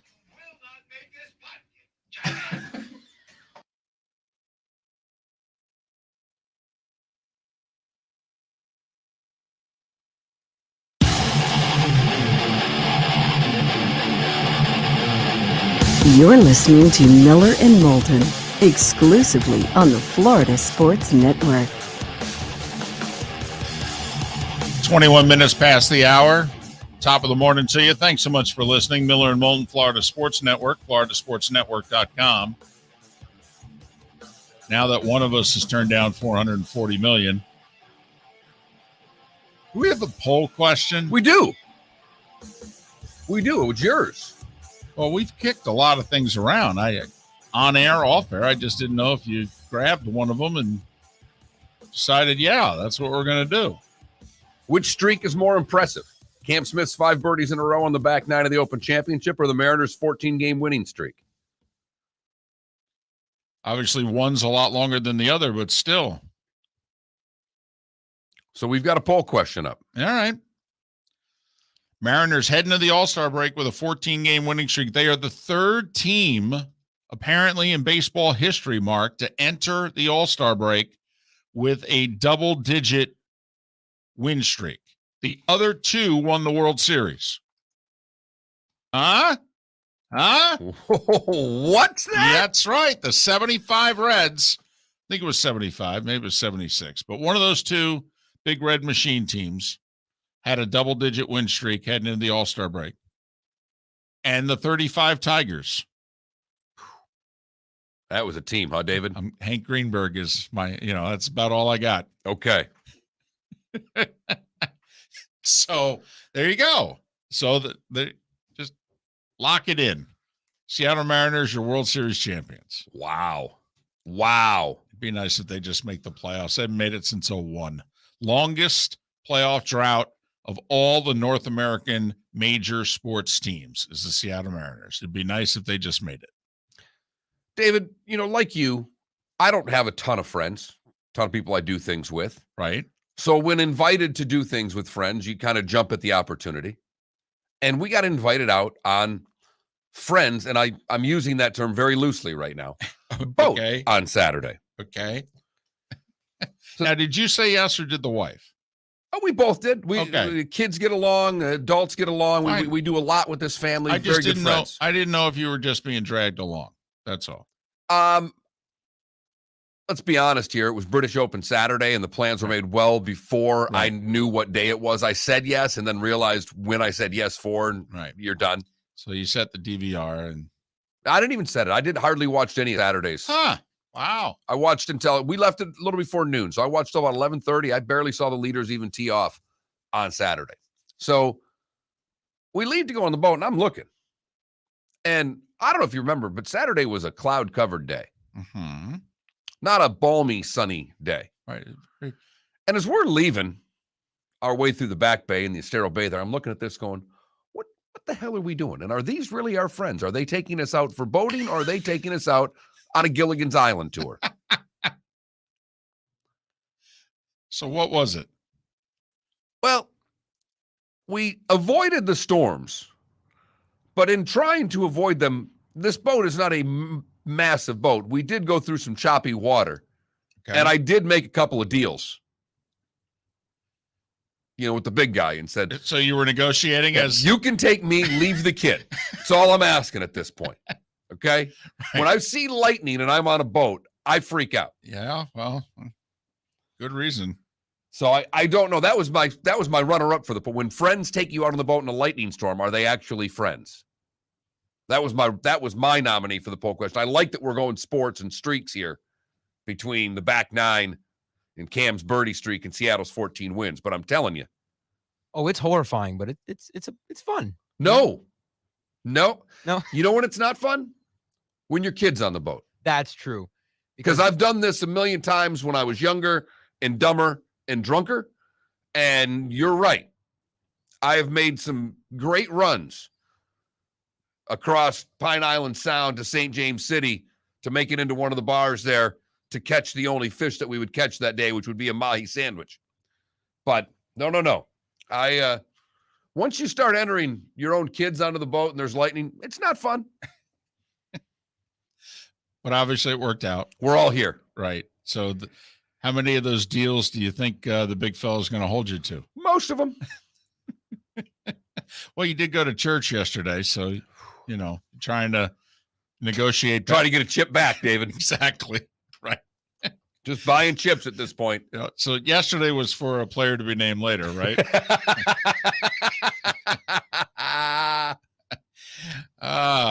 Go to floridasportsnetwork.com or that Mark Miller, the David Moulton on Twitter. You can also go to FL Sports Network on Twitter. Our poll question, which streak is more impressive? Cam Smith's back 9, 5 birdies in a row, or the Mariners' 14-game winning streak? Cam's back 9 is winning. I know we have more golf fans than Seattle Mariner fans, but come on. Mariners streak took 2 weeks. Cam's back 9 took 2 hours. Come on now. But I'm in the minority right now in a big way. It was close to me. It's voting. very, very close. But the fact that it's a major championship and it was on the back 9 of a major championship adds enough to me. You know, if this was the St. Jude, I wouldn't care. Right. So in the Twitch chat room, and we talk about Twitch, twitch.tv/Miller and Moulton. If you're an Amazon Prime customer, you have a free Twitch everything. So make the Miller and Moulton channel your channel of choice. But going back, trying to find the gentleman who asked the question, but it was simply here it was, Jimmy. If it was football, Rory would be getting slammed for playing prevent defense. Is that true? I think a bit. I mean, Cam Smith stole it from Rory yesterday. Right. So should Rory catch any grief? Need a bogey-free round. I mean, the guy he was playing with, he beat by 4. Everybody else was at least 4 shots back. I mean, guy he was playing. Let's leave Hovland out of it because Hovland played poorly, lousy yesterday. Right. Okay, so let's leave that one out of it. Right. I thought Rory at times was extra safe with approach shots. I thought he was really leaning to hey, you got to be left of the flag here. Well, he's 30 feet left. When I just watched Cam Smith and Cam Young, I mean, literally, can't recall which hole it was, but it was during that streak in which both of them, on a difficult hole, one knocked it to 4 feet or 8 feet, and the other one knocked it to about 15 feet. Okay, you got to be a little left of the hole here. He's 30 feet left. I thought he was overly safe yesterday because that's what his game plan was going into the day. And when Cam Smith started making birdie after birdie, Rory was unable to match it. And he's watching all of it right in front of him. It's not as if Rory is not aware of every single shot that is going on because it's painstakingly slow out there. Yes, it was. And he's watching all the birdies being made. He's watching the majority of those birdies. He can actually see with his own eyes. And he was unable to put his foot on the gas and make it happen. So he was a football team that had a 3-touchdown lead and just started running the ball. And, get a first down occasionally. But, we're just churning a little clock. And his punter was great. And punter, kept kicking it deep. Sure. But, the other team's got, Mahomes or Burrow or Josh Allen, and they just, they went in the shotgun. They went in the 2-minute drill, 4 wide, and they just started scoring touchdowns. Cam's new. Let's go Burrow. I don't want to go someone too old. I think you're right with the quarterback decisions you made there. Okay. And so all of a sudden you look up and you're tied. And Aaron Rodgers on the other end. Right. And they're on a roll. Really good. Your defense can't stop them now. Right. And then you try to get it in gear. You haven't really thrown the ball much. And, you can't do it. I didn't think Rory was going to lose until he didn't birdie the par 5 14. Right there with you. And I thought Cam was going to make a mistake coming in. I thought he'd bogey 17. And when he hit his approach shot, I'm like, sure enough, he's going to bogey 17. And then he said, no, I'm not. I'm going to putt this sucker around the bunker to about 10, 12 feet. I'm going to make the putt. I'm going to birdie 18. This baby's over. Bogey free 64, baby. Smoke him if you got him. And what, Rory got 9? Rory birdied 9 there with a 2-putt and then 10. Or 10. He birdied 10. Right. But he did, yeah. Or the par 5 on the front 9, and then damn near drove 10 there and 2-putted and right. Mm-hmm. So that's something to consider. Does Rory get any blame at all? We'll ask Ron Sirak that question next. Golfers, are you bored of the same old driving range warm-up routine that's not getting you the results that you want on the course? Power up your golf swing by adding resistance bands to your range sessions with the Orange Whip Golf's Power Strap Kit. featuring band attachments to your feet and hips. Power Strap resistance training will boost club head speed, increase power, improve flexibility, all with just a few swings. Buy a Power Strap kit today. Go to orangewhipgolf.com and use code Miller10 to receive an additional 10% off the already great price of $119. Mark Miller for SWFL Golf Carts, or online, flgolfcarts.com. If you're looking for a golf cart, an e-bike, or an e-motorcycle, go visit Alex and the gang at SWFL Golf Carts. flgolfcarts.com online. Check out their whole inventory. If you're looking for a custom cart, they can take care of you. 2-seater, 4-seater, 6-seater, they've got you covered. E-bikes, nobody better for value and service. E-motorcycles, check them out. Again, flgolfcarts.com. flgolfcarts.com. David Moulton for Napa, Napa Auto Parts, and Napa Filters. Insist on Napa filters for your vehicles, or if you're a do-it-yourselfer, only buy Napa filters. Napa has a filter for almost anything on earth that moves, whether it's motorcycles, foreign and domestic cars, vans, SUVs, earth-moving equipment. You get the idea. Napa Auto Parts, Napa filters. Insist on them for your vehicles, or if you're do-it-yourselfer, only buy Napa filters. Bring your big mouth to John Smith Subs and indulge in their overstuffed subs with the freshest quality ingredients. Enjoy our famous steak bomb with perfectly grilled marinated sirloin steak topped with provolone cheese, grilled onions, peppers, mushrooms, crispy bacon, juicy tomatoes, and creamy mayo. Boom! Made-to-order crispy fries can be paired with the Gator, the Cuban, the chicken bomb, or the Italian. Love local. Eat delicious with John Smith Subs. Find a John Smith Subs location near you today. You are listening to Miller and Moulton on the Florida Sports Network.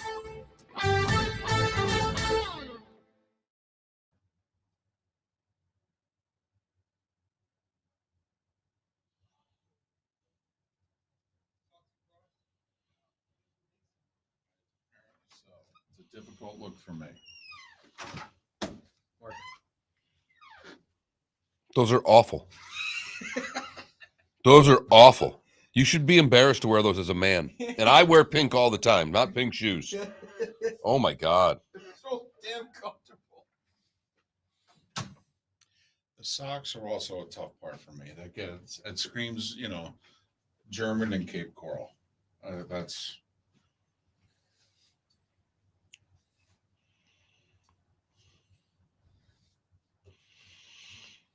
I don't know if you caught it. I don't know if you were on Twitter at all last night during the race. I don't know if you watched the race, but someone that I think it's Nas sarcasm. It's like Yes. They tweeted out the something about the Ross Chastain, the cycle of Ross. Oh no, I didn't see that. Hang on, let's see if I can.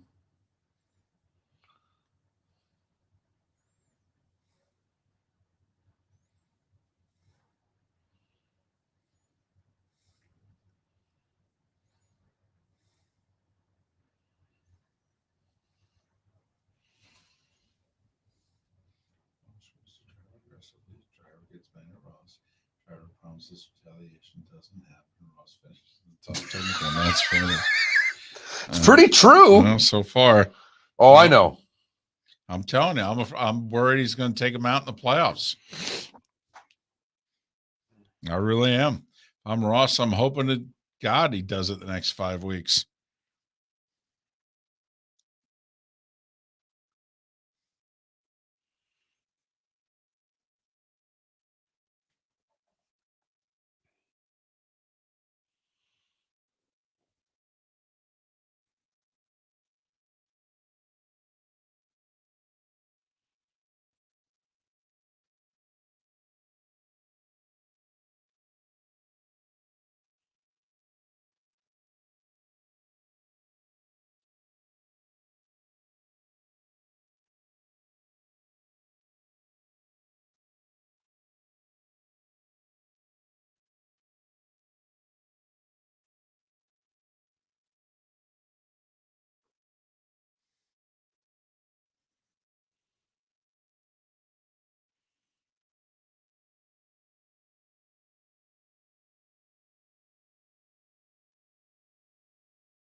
They've got the home run derby lasting 2 hours tonight, by the way. Yeah, and then Jeter's thing at 10. Right.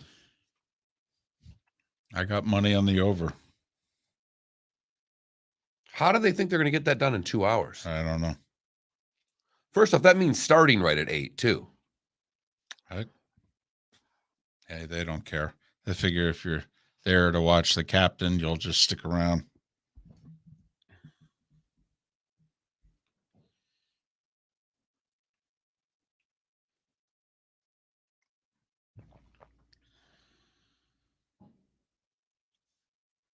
It was a really good pass.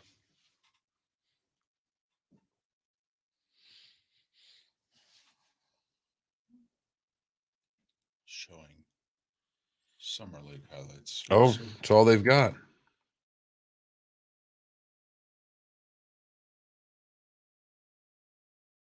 Major League Baseball games, a NASCAR race, an Open Championship. They don't care about baseball. Summer League champions.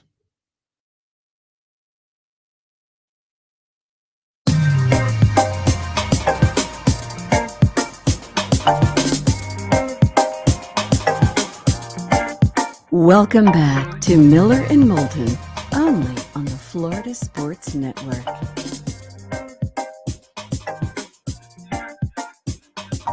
"22 minutes before the hour.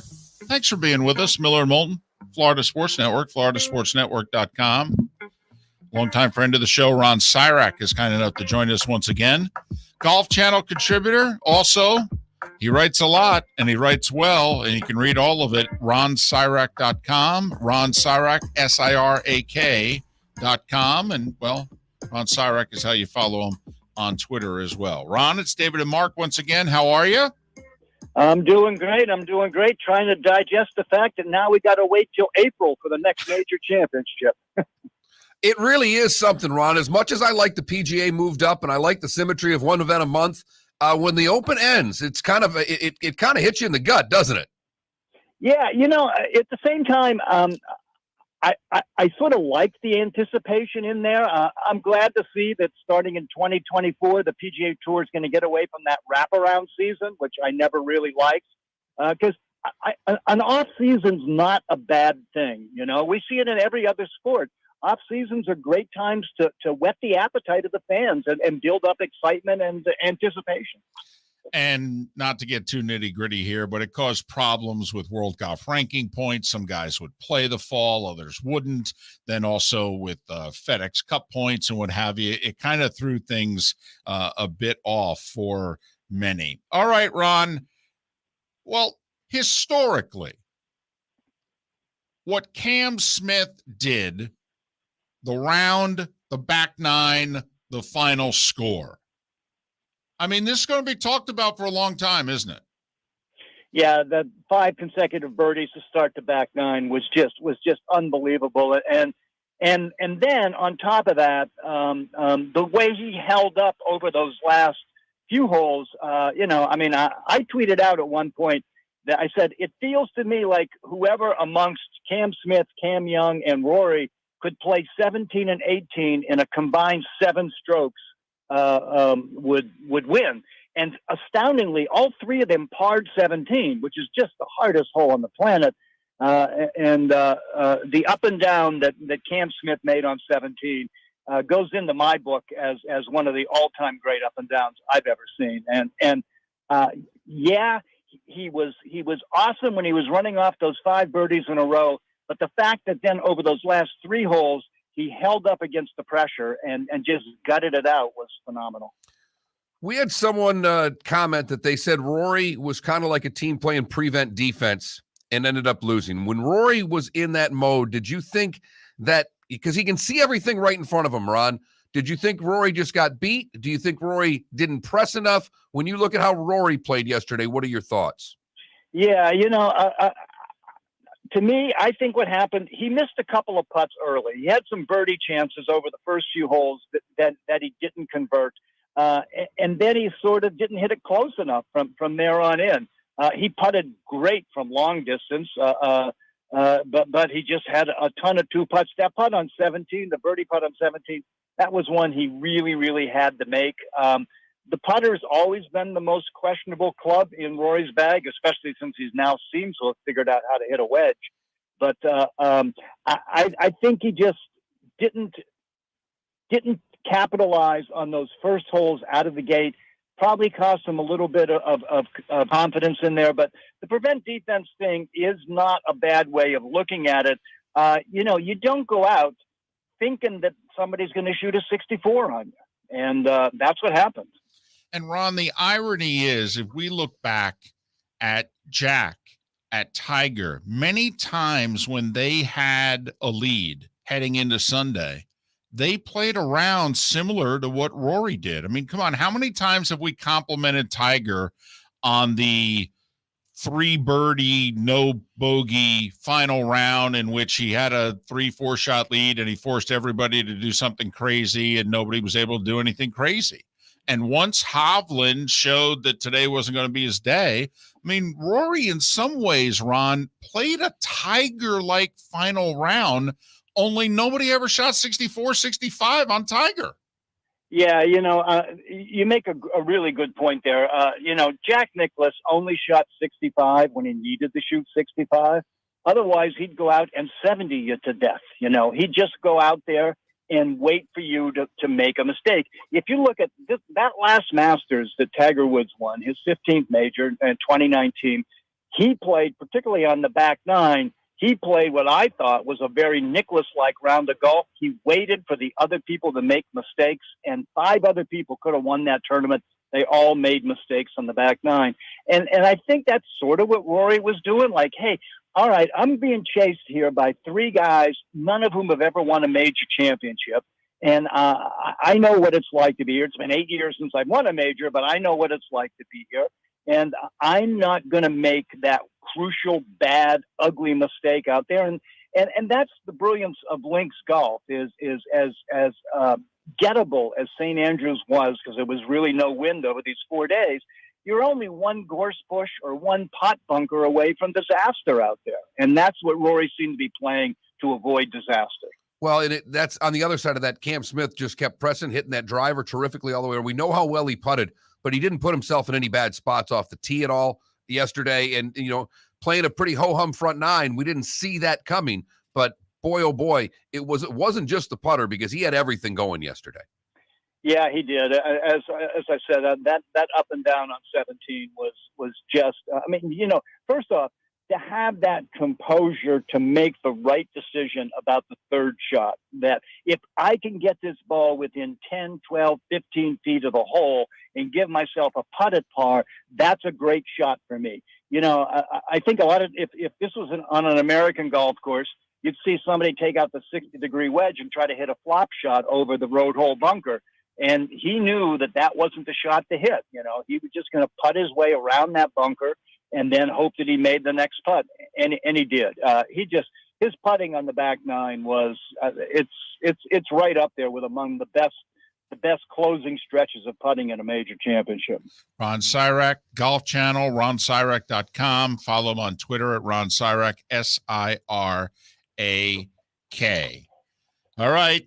8 years and counting now. He's 33 years old, and golf is funny, Ron. Some peak late, some peak early, and even historically great players, which you well know. Watson never won a major after 33 or 34. Arnie never won a major after age 34. Tiger only won 1 major after age 32. Rory's now 33. And there's no guarantee, is there, that he's going to add on to 4? Now, on the other hand, Hogan and Mickelson didn't get their first major till they were 34.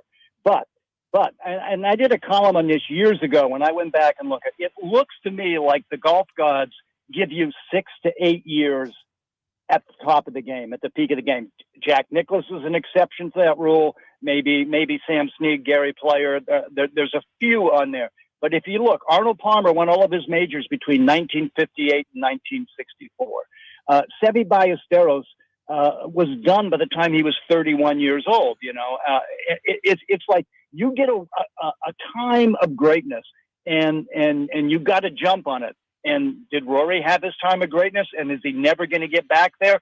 That's possible, but I don't think that's going to happen. I've been so encouraged by not just the maturity that I see in Rory, in the words that come out of Rory's mouth after he lost yesterday, because he's always been that person, that grounded person.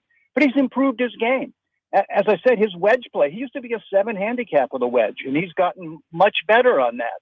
And I think that he's got some good years ahead of him. I think what he did yesterday it's really hard to go out and play with that burden of expectation. Everybody thought Rory was going to win yesterday. Everybody in that gallery wanted Rory to win yesterday. And as you said, it wasn't ugly by him. It just wasn't good enough to overtake somebody who was playing out of his mind. How were you with 20 under winning the Open? I mean, say we all know links course, no weather. It's a lot easier. And I would have loved to have seen it blowing 30 miles an hour in rain. But as someone who likes the carnage, I thoroughly enjoyed it. Did you?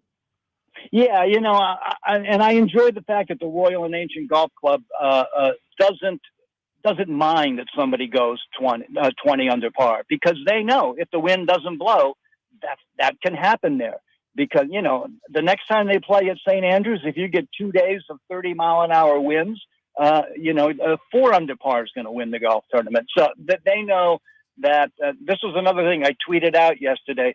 There is no event in all of sports where whimsy and happenstance and sometimes just plain luck have as much of an impact as a British Open. And part of that is the weather, and remember that this is the only major championship left. It's the only tournament left really where they only use one tee on Thursday and Friday. So, they all go off number one. So the last tee time is like 4 p.m. because the sun never sets over there. But that whole thing of, I've seen days where the morning wave's gone out and gotten blown away by 40-mile-an-hour winds, and then the sun comes out in the afternoon, and people go out and shoot low scores. That's what links golf is all about. No place does happenstance play as much. I was totally fine with the way it was yesterday, and the way it was the whole 4 days. And you see, bomb and gouge golf doesn't work over there. You can't just stand on the tee and hit the ball as far as you can and hope it works out okay. Even when they were hitting driver, you saw them bailing out on the opposite side of trouble on so many holes. And at St. Andrews, you want to miss left all the way around, and everybody was doing that all the way around. Well, Ron, and now the biggest story in the sport probably for the next few weeks is going to be how many, if any, players leave for the LIV series. Reports are that Henrik Stenson is going to, and he's the European Ryder Cup captain. And Ron, if I may, there's a storyline that I don't think's been talked about enough. Sergio, Lee Westwood, Paul Casey, Martin Keimer, Ian Poulter, Graham McDowell, and now potentially Henrik Stenson. The American golfers have gotten crushed, but there's a whole generation of the top Euros that are also leaving both tours and joining the LIV. Is it possibly something other than the money, or it's just the money? Well, it's what's funny about that is a lot of those names that you just mentioned stayed incredibly loyal to the European tour. You look at Westwood and go back even farther to Colin Montgomery, but a lot of them played the bulk of their career in Europe, and because they wanted to raise their families there, they wanted to live there, they didn't want to move to the States, and they always left money on the table because of that, because there was way more money to make in the States than there was over there. To me, it might, first off, all those names that you mentioned, and this will sound harsh to say, their best days are in the rearview mirror. Yes, all of them. All of them. There's not one of those guys whose names you mentioned who's going to win a major championship going down the road, in my opinion. So I think that a lot of them are just like, okay, I'm going to cash in now, and they may have concerns about what future lies ahead for the European Tour. There was a time when the European Tour was doing before the Great Recession. The European Tour was kicking the butt of the PGA Tour because it had gone global. Its tournaments were everywhere. Well, then the recession hit, and they started losing some of those tournaments played outside of Europe. So I see eventually the PGA Tour and the European Tour, the DP World Tour, have a strategic alliance right now. I think eventually the PGA Tour is going to own that tour. Ron, as always, appreciate your time and your insight. Read everything that Ron has to offer at ronsirak.com, SIRAK, Ron Sirak. Ron, be well. We'll talk again in a few weeks. Let me close with 2 words. Cameron Young. I've been touting him all year when we talked about majors. We're going to hear more from him. What an amazing rookie year he has had. For not winning, he's done about everything you can do. Yep. Thank you, Ron. Thanks, Ron. On the road, my friends. Ron Sirak joining us once again here on Miller and Moulton. Very generous with his time, is Ron, with us. He's great. The Euro Tour, though, can't kick these Euros to the side fast enough. No.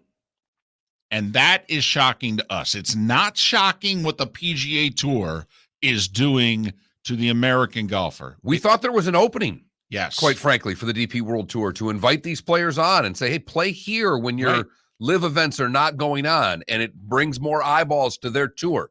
But that's not the approach that they have taken at all. In fact, they've taken the exact same approach as the PGA Tour. They could not be more dead to them than they already are.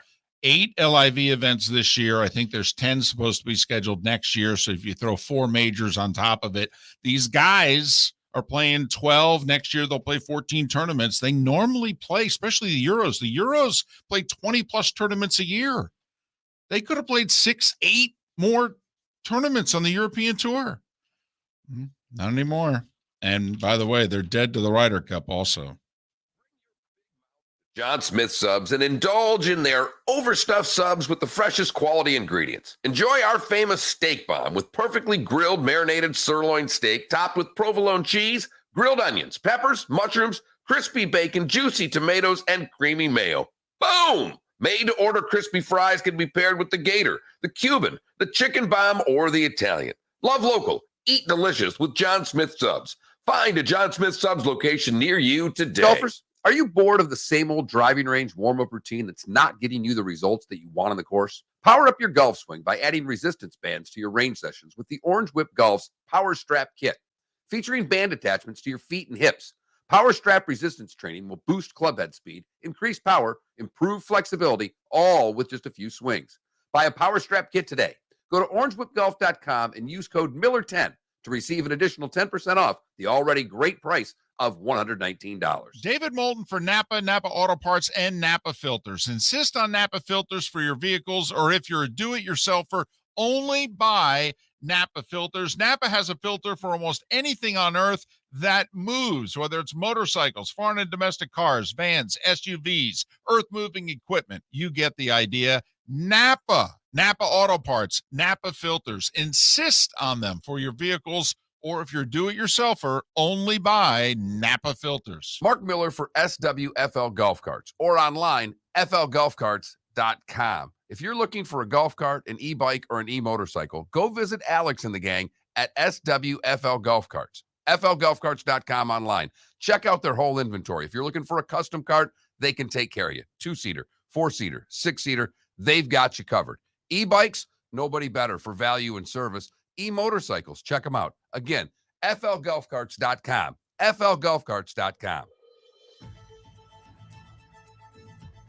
You're listening to Miller and Moulton, exclusively on the Florida Sports Network. So, David, I think you, as a huge fan of fast food, should go as one of the McDonald Land characters on Bourbon Street after the game. I'm thinking Grimace. Well, I've got the body type, the big round face. I was always a big fan. I mean, you're more of a hamburglar by nature, but body type, you're more of a Grimace. I like it. So you want me to drag this costume into the Ritz-Carlton in New Orleans? I want you to wear it in the booth, but I don't think that'll go over well.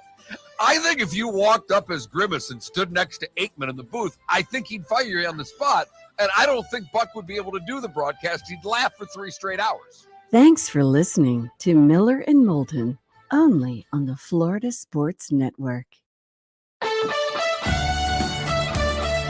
You are listening to Miller and Moulton on the Florida Sports Network. The other thing is we're going on the road. We went on the road since 93. A lot of good golfers on those teams. Yeah. Not like what they've got stacked right now, though. I agree with you.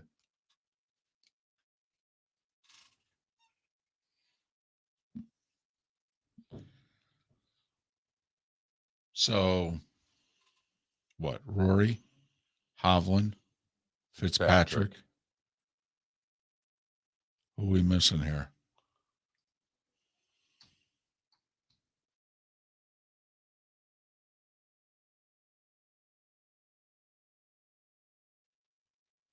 Fleetwood, Rahm, Hatton.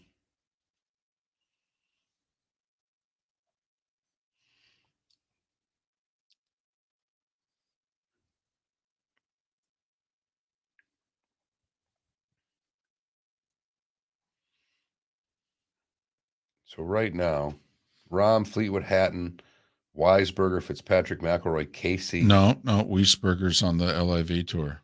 He's number 4 in points. I'm just reading you what the points are. He's Casey's number 7. right. I'm just. Oh, I know. I know. So then you're getting down. I mean, Hovland's actually 12th right now. That'll go up. Well, and he'd certainly be a captain's pick. So.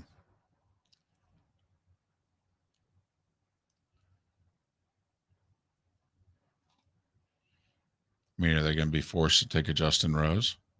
He's 14th right now. I mean, so you got Robert McIntyre, Guido Migliozori, Thomas Dietrich, Richard Bland. Bland's on the LIV. That's right. Shane Lowry.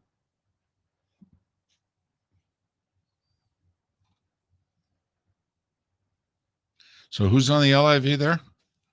Okay. Casey. Wiesberger there, rather. or whatever Casey. it is. And Bland.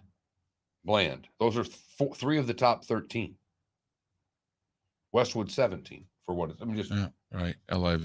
Yep. I could see Shane Lowry joining the LIV. Huh? I could see Lowry joining the LIV. not heard his name at all mentioned. No.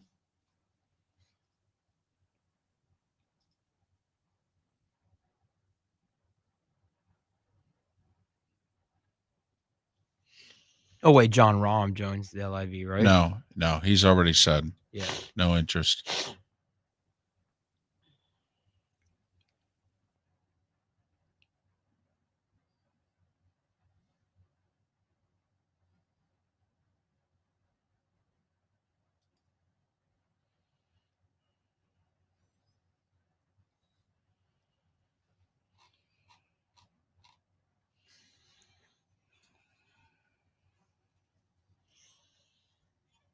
Yeah, Shimko, I'm with you. God, I'd love to be able to play a course where that shot's even an option. Yeah, pickleball. I wasn't thrilled with it either. I thought it was. I thought they were better Thursday, Friday than they were Saturday, Sunday. I thought Azinger was good, but also Dan Hicks got some facts wrong. Dan, that doesn't normally happen. Like when Spieth was finishing up on 18, he called him a two-time major champion. Spieth's won 3 majors. No, he said 3. No, he said 2. Okay, I heard them say.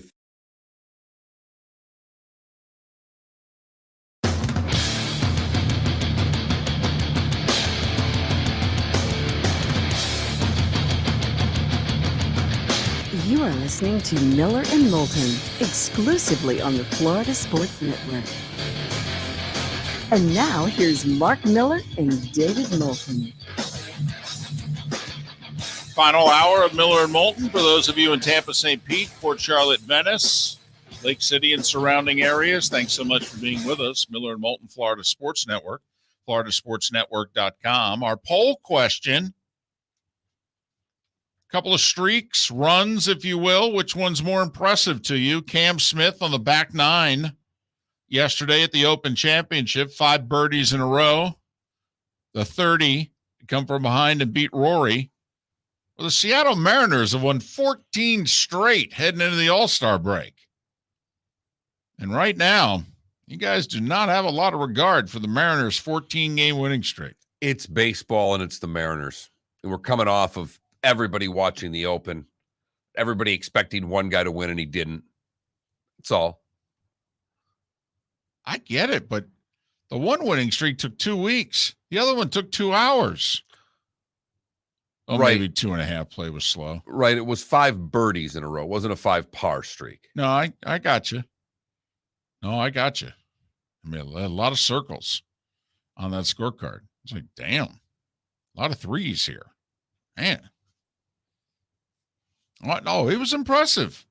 I mean, it was very impressive. Historic in many ways. But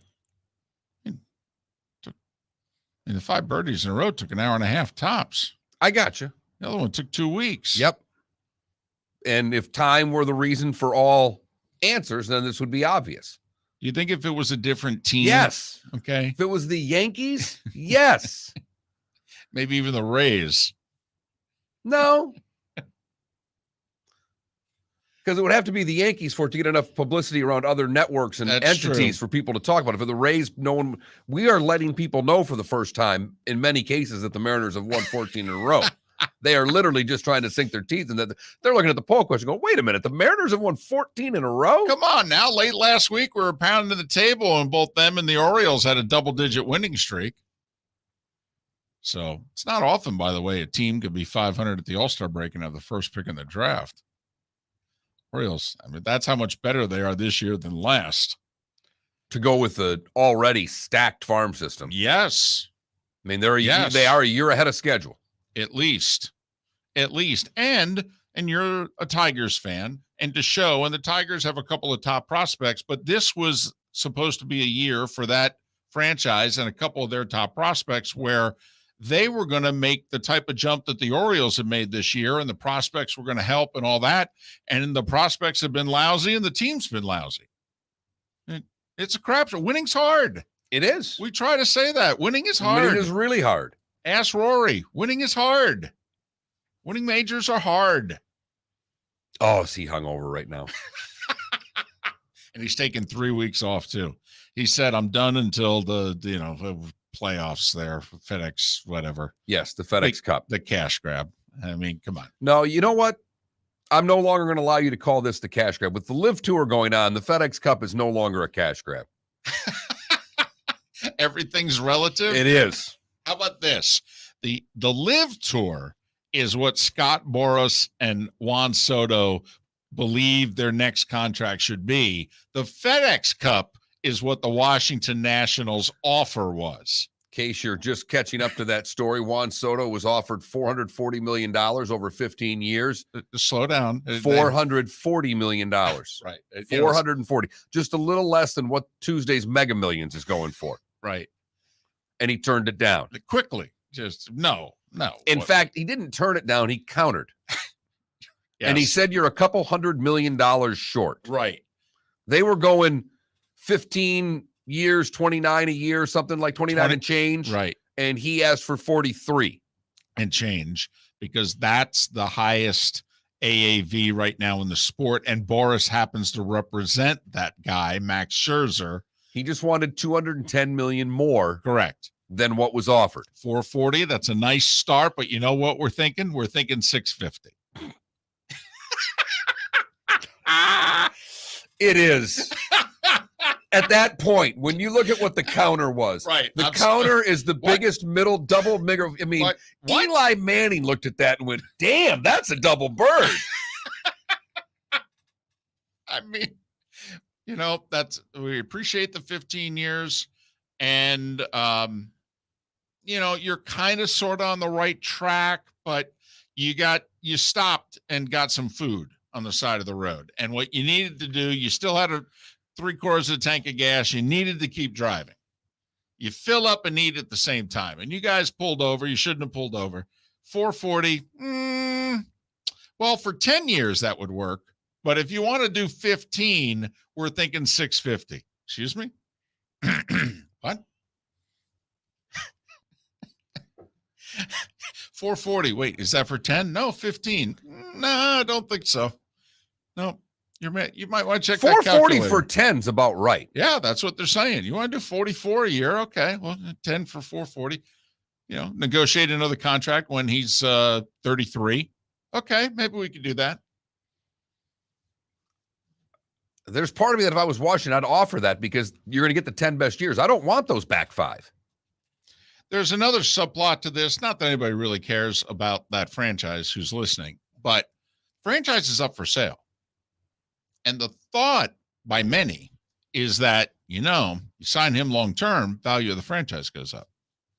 Because they're in for a tough few years here. They've got one of the 5 worst minor league systems in the sport because the GM traded away the minor leagues for 10 years because they did a lot of winning last decade. And they wrapped it up by winning a World Series. They won the last game, right. So it worked. Yeah. I don't care how you slice exactly. it. Trading away the parts work. You won the last game of the year. But the problem is he's kept certain guys from that World Series team, let others leave. And the guys he kept, he paid a lot of money to, and they're all hurt. Strasburg and Corbin, especially pitchers. They lost Scherzer, they lost Rendon, and a few others. And so now the thought is, listen, I need a centerpiece to my rebuild. And if I'm going to have some guy pay $2.5 billion for a franchise, I want to be able to say, hey, but you got a Hall of Famer here. Got one of the most exciting young players in baseball. He's the centerpiece of your franchise. And instead, honestly, they don't have much of anything. I mean, they really don't. They're like what? Second worst team in all of baseball? And got one of the 5 worst farm systems. And outside of Soto, they really don't have much, Mark. I mean, they traded Trey Turner away last year, for goodness sakes. And the talk is now that Soto's on the market, that this is like Kevin Durant being on the market in the NBA. Yes. That is literally the comparison that's being made from what it's going to take to get Soto from the Nats. And what's interesting, Durant has 4 years left on a contract. Soto's got 2.5 years till he's a free agent. He's going on 1-year deals right now. That's how they do it in baseball for the most part. But he can't be a free agent until after the 2024 season. So, the Nats have him. They don't have to trade him now, but they get max value if they trade him now. And the trade deadline's 2 weeks tomorrow. So there's actually more urgency to trade Soto than there is for Durant or Donovan Mitchell or any of the hysteria that's going on in that league. But you're right mentioning the Durant and, Danny Ainge wanting all these players and picks for Mitchell and what have you. I'm a Mets fan. And so when Soto became available, I was like, Of course you were. And the Mets happen to have a system that's very top heavy. They've got like 5 really good prospects. And the rest of the system, not so much. And the thought literally is, well, you're going to have to give up all 5. Would you? No. No, I wouldn't. And I don't want to for a guy that too much Mets talk, but but I do that because that's your team, and right. You like to trade more than any human that I know. I do. And I'm offering you a guy that's been compared to Ted Williams. I'll tell you what, if you could give me 12 hours to negotiate with Boris, if you could give me, even 2 hours, because I'm not going to mess around here. All right. I have a good idea. And I just did a deal with you with Scherzer. So now we've had our disputes, but also we've done business together. So I'll tell you what, I'll give you my top 5 prospects if you can give me 2 hours to talk with Boris beforehand. Because we're basically talking Dodgers, Mets, Yankees. And then, well, Toronto, don't laugh. Toronto. Yep. No, you're right. Money and they've got the prospects. Boston would be interesting because there's probably a couple of their current players that they may move on from, but do you bring Soto in and make him the cornerstone? I mean, there's a couple Houston is interesting. They may only be interested in him for the next 2.5 years, to be honest with you. And then they may totally blow everything up and go back to what they did 12 years ago when they were awful and they tanked on purpose. So the San Francisco Giants, believe it or not, have a ton of money and prospects and a much lower payroll than you would expect. There's a few more teams that I think could be players in this than we would normally think. Also, at what point do the Cubs spend money on somebody again? Well, that's what I'm wondering. That to me, who are the wild card teams out there that have been building, and say, all right, let's jump in now? The Twins got Correa, for goodness sakes. Now, it was a 1-year deal. It's a 3-year deal that is basically a 1-year deal. But, they can do the there's a new same owner for in Soto. Cleveland who says he's going to spend money. But, like, if you're the Twins, you have a bunch of prospects, and it's very un-Twins-like, but do you go, hey, I'm going to bring Juan Soto in, and we're going to take 3 runs at this sucker. We haven't won a playoff series in 20 years, a playoff series since 2002. I'm going to bring in the next Hall of Famer, so to speak. We'll take 3 runs at this sucker. You still got to play the Yankees in the playoffs if you're the Twins. I understand, but there's always that. Just a Juan Soto would help. It certainly wouldn't hurt. David. I don't know if it's a Joe Burrow, but you know what? It might be his wide receiver. It's a damn good point, David. You can give me 2 hours with Boris. Fair enough. All right, in which I find out just how drunk is he. When I offer up like $550 million and he still says no. So you may not hear this throughout the day on whatever networks you're listening to, but I assure you that this trade is like Kevin Durant, and that's what you'll be hearing starting at 9 or 10 o'clock, depending on what market you're in. Yeah, right. Because that's apparently all that's worth talking about. Summer League, apparently. Big deal. Right. Very important. Hell, I don't even care about Summer League. Thank you.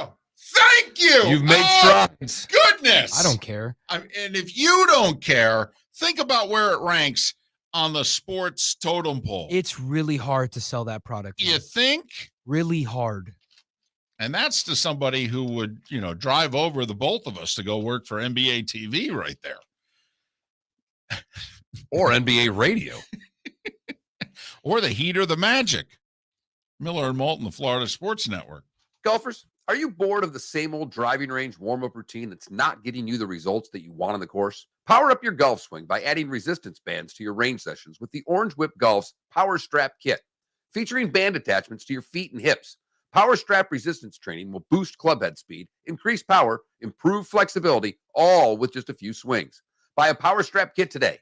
Go to orangewhipgolf.com and use code Miller10 to receive an additional 10% off the already great price of $119. Mark Miller for SWFL Golf Carts or online, flgolfcarts.com. If you're looking for a golf cart, an e-bike, or an e-motorcycle, go visit Alex and the gang at SWFL Golf Carts. flgolfcarts.com online. Check out their whole inventory. If you're looking for a custom cart, they can take care of you. 2-seater, 4-seater, 6-seater, they've got you covered. E-bikes, nobody better for value and service. E-motorcycles, check them out. Again, flgolfcarts.com. flgolfcarts.com. Bring your big mouth to John Smith Subs and indulge in their overstuffed subs with the freshest quality ingredients. Enjoy our famous steak bomb with perfectly grilled marinated sirloin steak topped with provolone cheese, grilled onions, peppers, mushrooms, crispy bacon, juicy tomatoes, and creamy mayo. Boom! Made-to-order crispy fries can be paired with the Gator, the Cuban, the chicken bomb, or the Italian. Love local. Eat delicious with John Smith Subs. Find a John Smith Subs location near you today. David Moulton for Napa, Napa Auto Parts, and Napa Filters. Insist on Napa filters for your vehicles, or if you're a do-it-yourselfer, only buy Napa filters. Napa has a filter for almost anything on earth that moves, whether it's motorcycles, foreign and domestic cars, vans, SUVs, earth-moving equipment. You get the idea. Napa Auto Parts, Napa filters. Insist on them for your vehicles, or if you're a do-it-yourselfer, only buy Napa filters. You were listening to Miller and Moulton on the Florida Sports Network.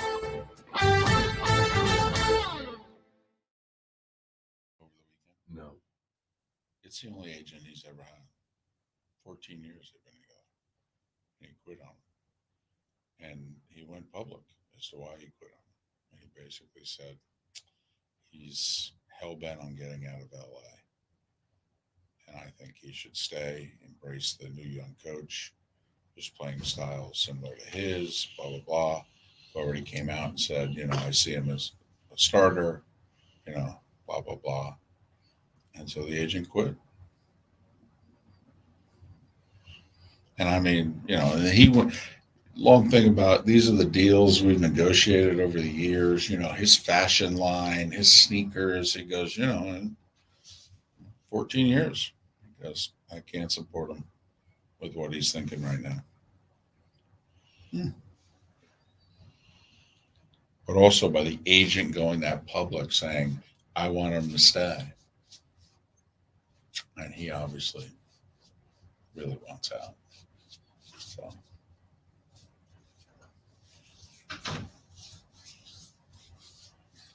Yeah, I wouldn't want to play with LeBron. I know.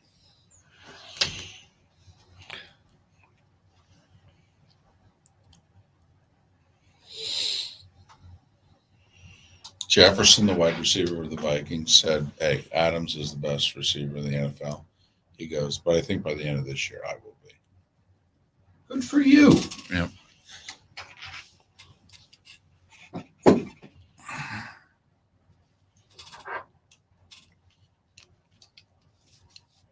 No, DC. I said won a playoff series. The last won a playoff series in 2002. Yeah, they haven't won a playoff game in 18 years. Johan Santana pitched that game. They have won a playoff series in 20 years.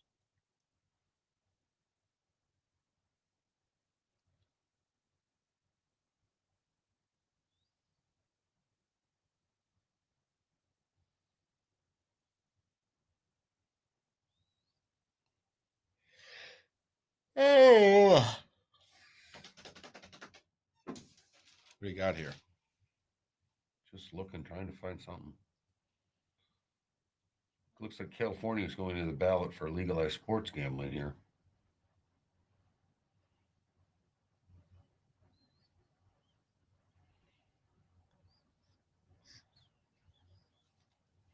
I did laugh that the Browns are going to pursue a backup, but Deshaun Watson suspended.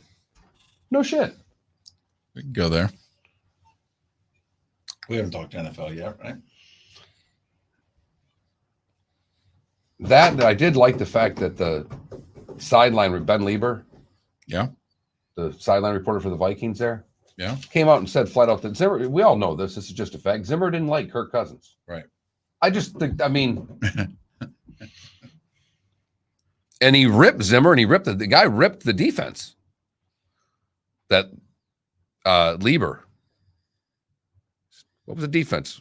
Where were they ranked last year? 31st. Year before they were ranked 27th. So people can rail on Kirk and rail on the defense and say we can't win with this offense. I say it's total BS. We could never win with that crap defense we've had the last 2 years. We couldn't stop the run at all, ever. And then in key moments of the game, we couldn't stop any 2-minute offense. So to me, the biggest liability of this team has been defense.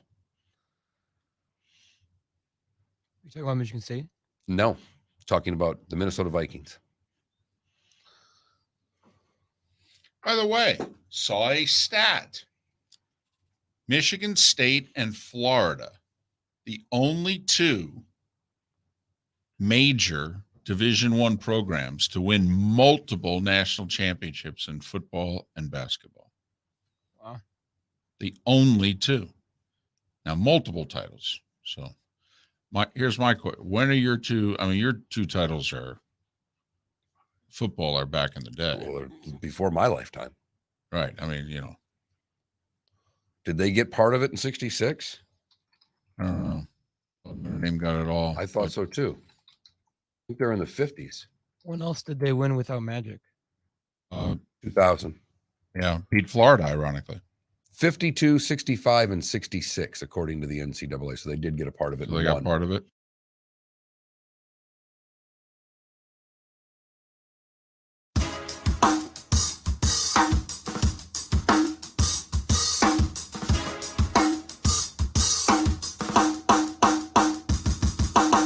Welcome back to Miller and Moulton, only on the Florida Sports Network.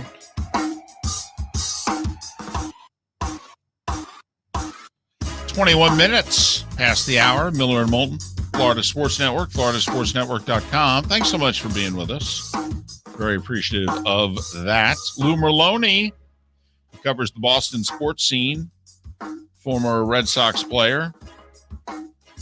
We'll catch up with Lou in about 20 minutes' time. Right here on Miller and Moulton, the Florida Sports Network. Our poll question, which is available, floridasportsnetwork.com, and at that Mark Miller, at the David Moulton on Twitter, and at FL Sports Network on Twitter. So which streak, run, whatever it is you want to call it, do you find more impressive? Cam Smith in the back nine yesterday, baby. 5 birdies in a row, a 30 to win the Open Championship. Or the Seattle Mariners have won 14 games in a row here at the All-Star break. 14 in a row. Which one you find more impressive? It's a 2/3, 1/3 right now for the golf, David. Right. Low voter turnout. Still waiting for Dade and Broward to show up. Well, they always show up late, Mark. They always show up late. Magic numbers, Mark, 40, 45, and 52. 40 days away from week 0, Nebraska Northwestern, and a few other games. 45 days away from Pitt, West Virginia, kicking off week 1 of the college football season. And 52 days away from Bills and Rams at SoFi. Bills and Raiders rookies have to show up for training camp today. Today. Hey. Helmets and shoulder pads, baby. Time to go. Let's get this sucker started, man. You know, David, you and I go to a lot of the same places to find our sports. And when I see a headline that says the Browns, wait for it, David, apparently are going to look after getting a backup for Jacoby Brissett if Deshaun Watson is suspended for a lengthy period. Did that news just hit them over the weekend, or wait, are they just now realizing that Deshaun Watson might be suspended? What the hell have they been doing these last 4 months? Boy, you've got to wonder, don't you? Anybody paying any attention in here? Is there?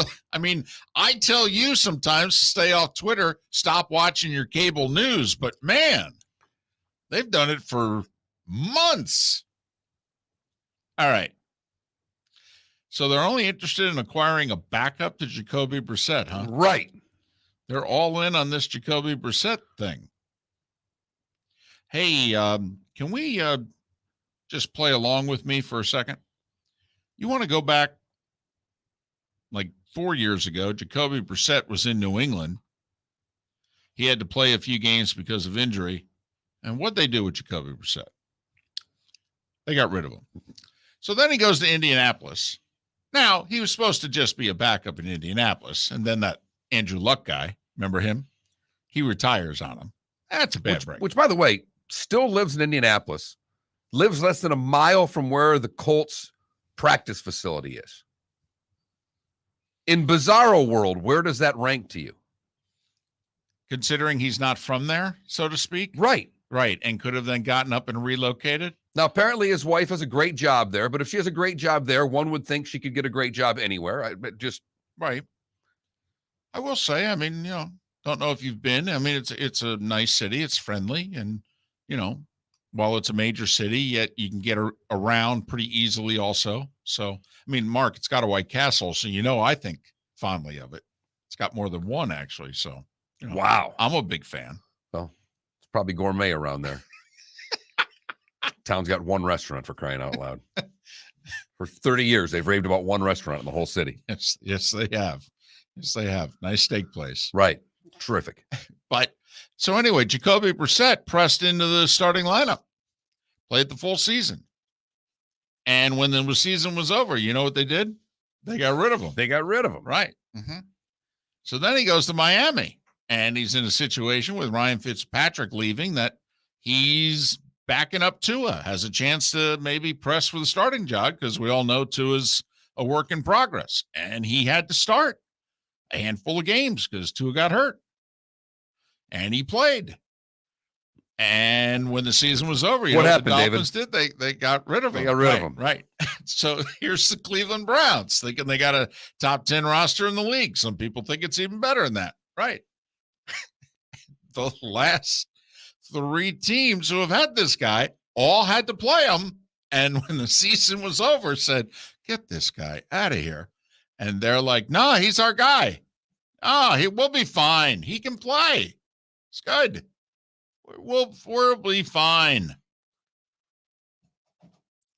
You sure you wouldn't want to maybe, I don't know, give up a 4th-round pick for Jimmy Garoppolo? I mean, here's the other thing. How much leverage do the Niners have? Well, that's the thing. Part of this is, this is posturing by the Browns to not tip their hand to San Francisco. What hand does San Francisco have? Right. I mean, didn't Cleveland just go through this with Baker Mayfield when the whole rest of the league looked at him and go, guys, we know what you're asking for, but you're crazy? I mean, I think Cleveland had more options to send Baker than the Niners have with Jimmy G. Because there's only so many teams that can absorb that salary that Jimmy G's at. And you know who's one of them? The Cleveland Browns. They have the most salary cap room in the league at over $42 million. They can take on Jimmy G's 24 and change. And it would be great for the Niners because the Niners have Deebo Samuel and a Bosa that they've got to re-sign. They would love, and they've got no money right now. They got like $3 million. They would love to be able to take Jimmy G off the payroll. They could start working on some contracts here. Especially since apparently they're all in on Trey Lance this year. I think they're nuts. But so just a backup for Brissett, Just a backup.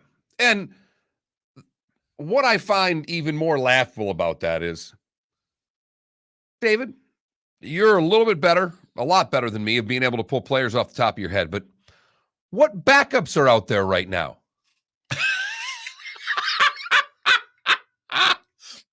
I mean, we're starting training camp here in 2 weeks. There are no quarterbacks available. No. Not a one. No, there really isn't. So both of these teams, San Francisco and Cleveland, are literally stuck where they're at right now. This Right. Well, then that's what I said about San Francisco. I'm like, you trade Jimmy G, that's great. Nate Sudfeld is your backup to Trey Lance, who has 2 career starts, by the way. 1, we don't know if he's ready this year, but 2, he could get hurt. Quarterbacks get hurt in this league this just in. Right. No, Cam Newton is available. If you think there's any gas left in that tank, as a backup, if you want to bring Cam in to back up Jacoby Brissett or Trey Lance, he's the only guy who's ever done anything really in this league who's available. Otherwise, you'd have to call the Mike Glennons of the world. And if anybody saw him play for the Giants last year, Mike Glennon looks done. If he looked like he ever had it to begin with. So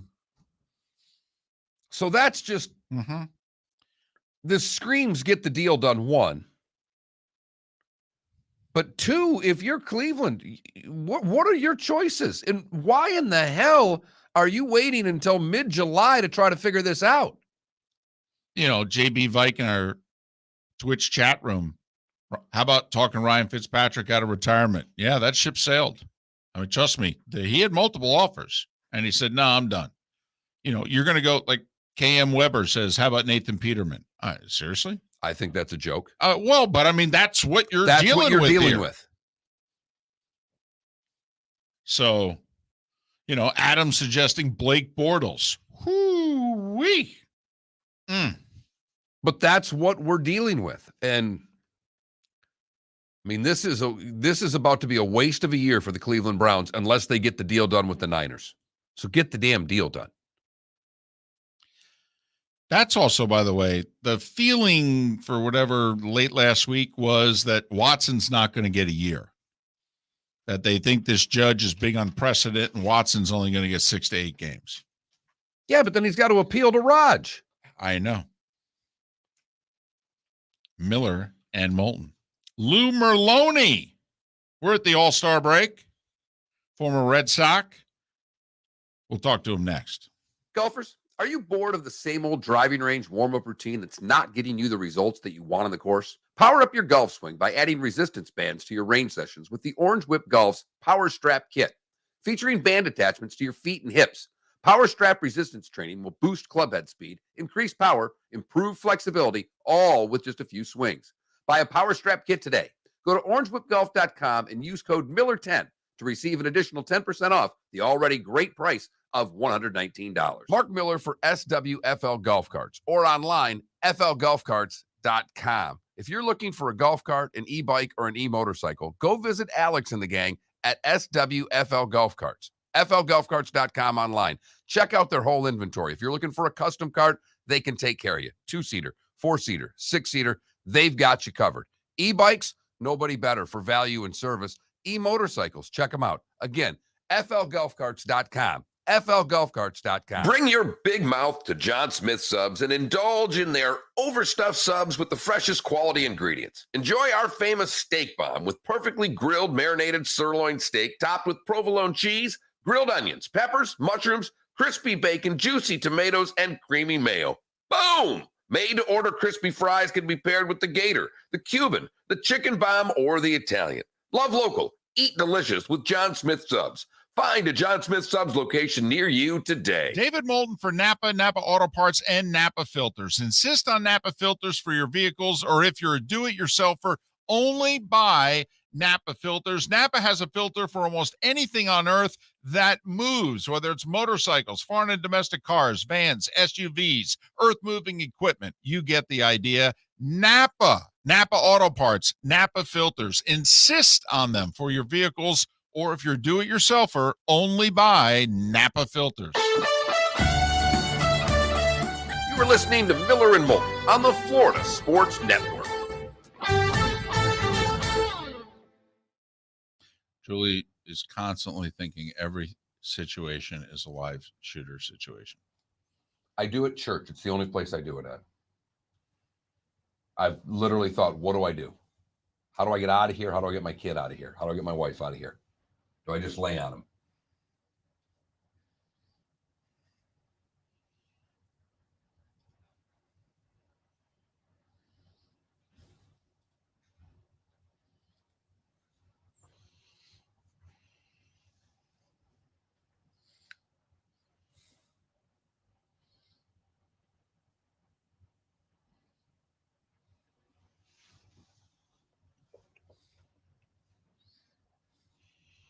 By the way, first Aussie in 29 years. Yeah, who was that guy? Who's the other guy?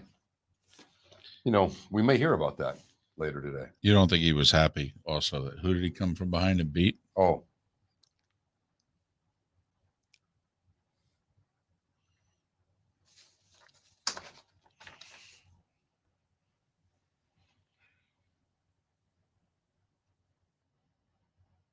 Dolphins rookies tomorrow, by the way.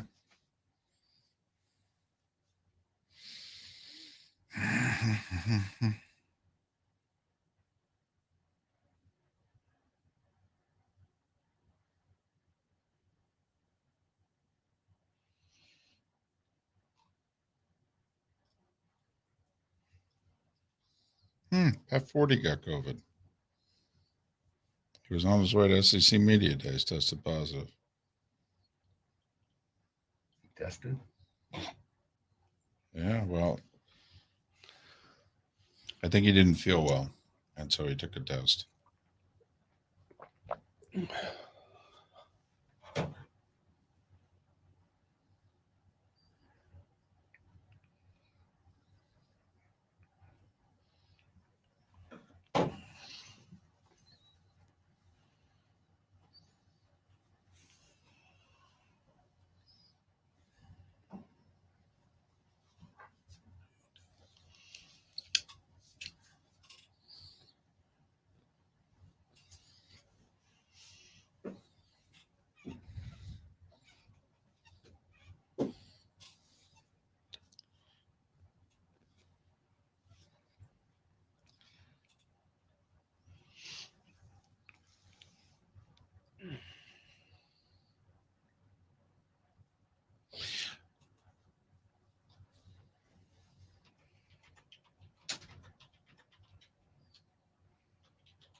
This is unbelievable.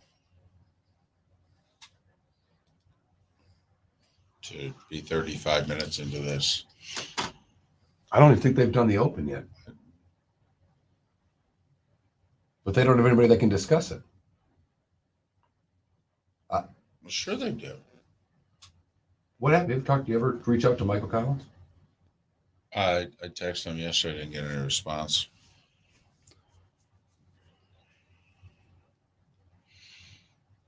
I mean, they could set up a satellite chat with Andy North.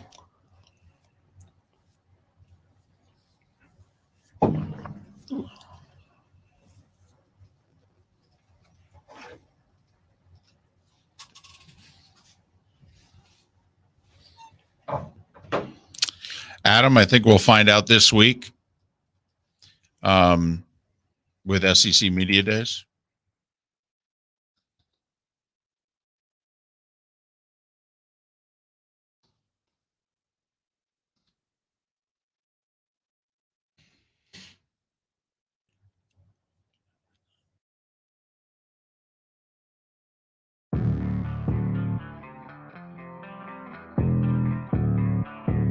Thanks for listening. And now, more of Miller and Moulton on the Florida Sports Network.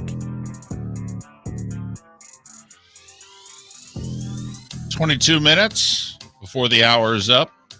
Our final segment for those of you in Tampa, St. Pete, Port Charlotte, and Venice, Lake City and surrounding areas. Thanks so much for being with us. Miller and Moulton, Florida Sports Network, floridasportsnetwork.com. The bonus hour for everyone in the 239 in Southwest Florida. That is still to come. Thanks so much for being with us. Lou Merloni is kind enough to join us once again. Longtime Red Sox. He's been talking sports on EEI in Boston for quite a while, one of the great sports radio stations in America. He also can be seen on NBC Sports Boston. Follow Lou on Twitter at Lou Merloni, Merloni. Lou, it's David and Mark. Thanks for agreeing to do this. How are you? I'm doing well. How are you guys? Well, we're doing fine, although we're trying to figure out what in the wide world of sports is going on with your baseball team. I mean, Lou, 11 series against the AL East and not winning one of them over 3.5 months. What the heck? Yeah, and really, I think right now, it's, given what we saw over the weekend and this past week, you can't really feel good going into the deadline. And I think the Sale injury and, Trevor Story getting hit and then Matt Strom getting hit and then Sale getting hit, and you start to have that feeling of, obviously this just kind of isn't the year. You can't help but have that feeling. But they've been inconsistent all year long, and it just kind of continued here in this road trip. What's the main thing you think they need to do now between now and the deadline, Lou?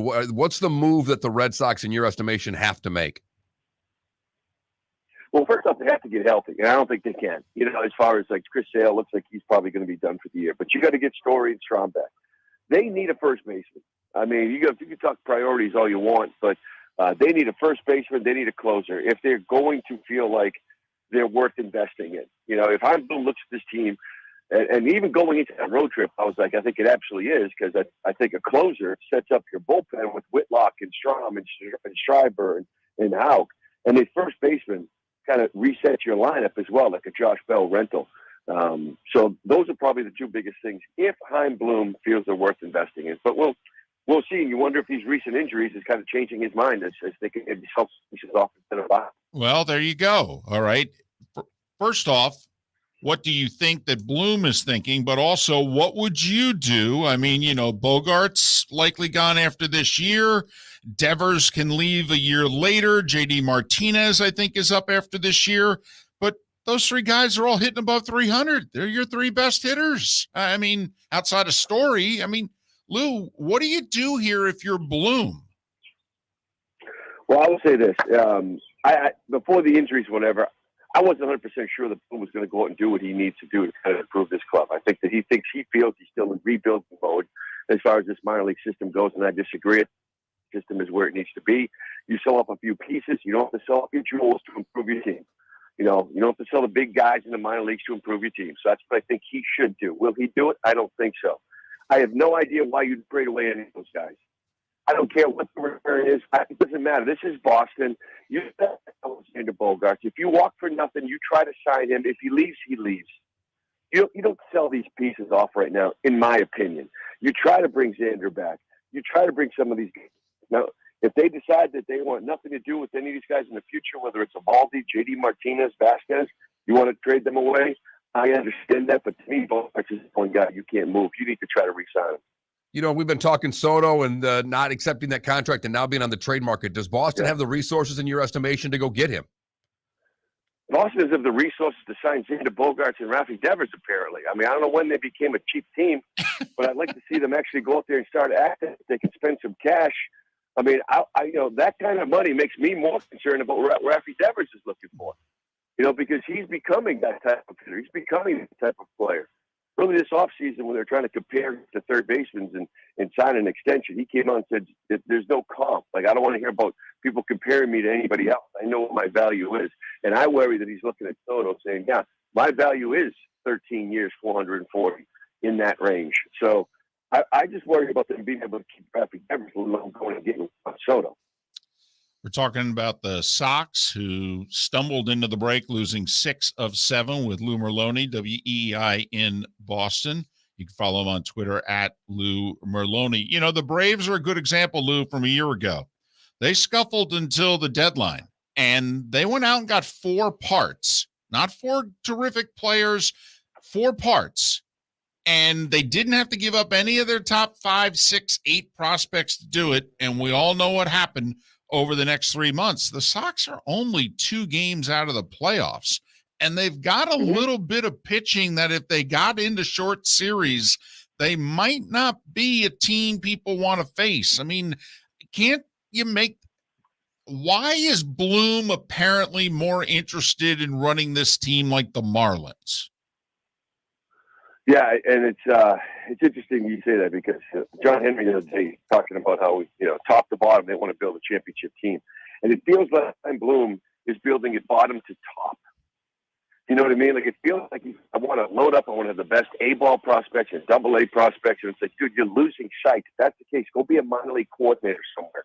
You got to win at the big league level, And that's probably the most frustrating thing. I agree with you 100% in the Atlanta Braves. And here's the thing. They knew Acuna wasn't coming back. They knew he was done. Like, their best player was done.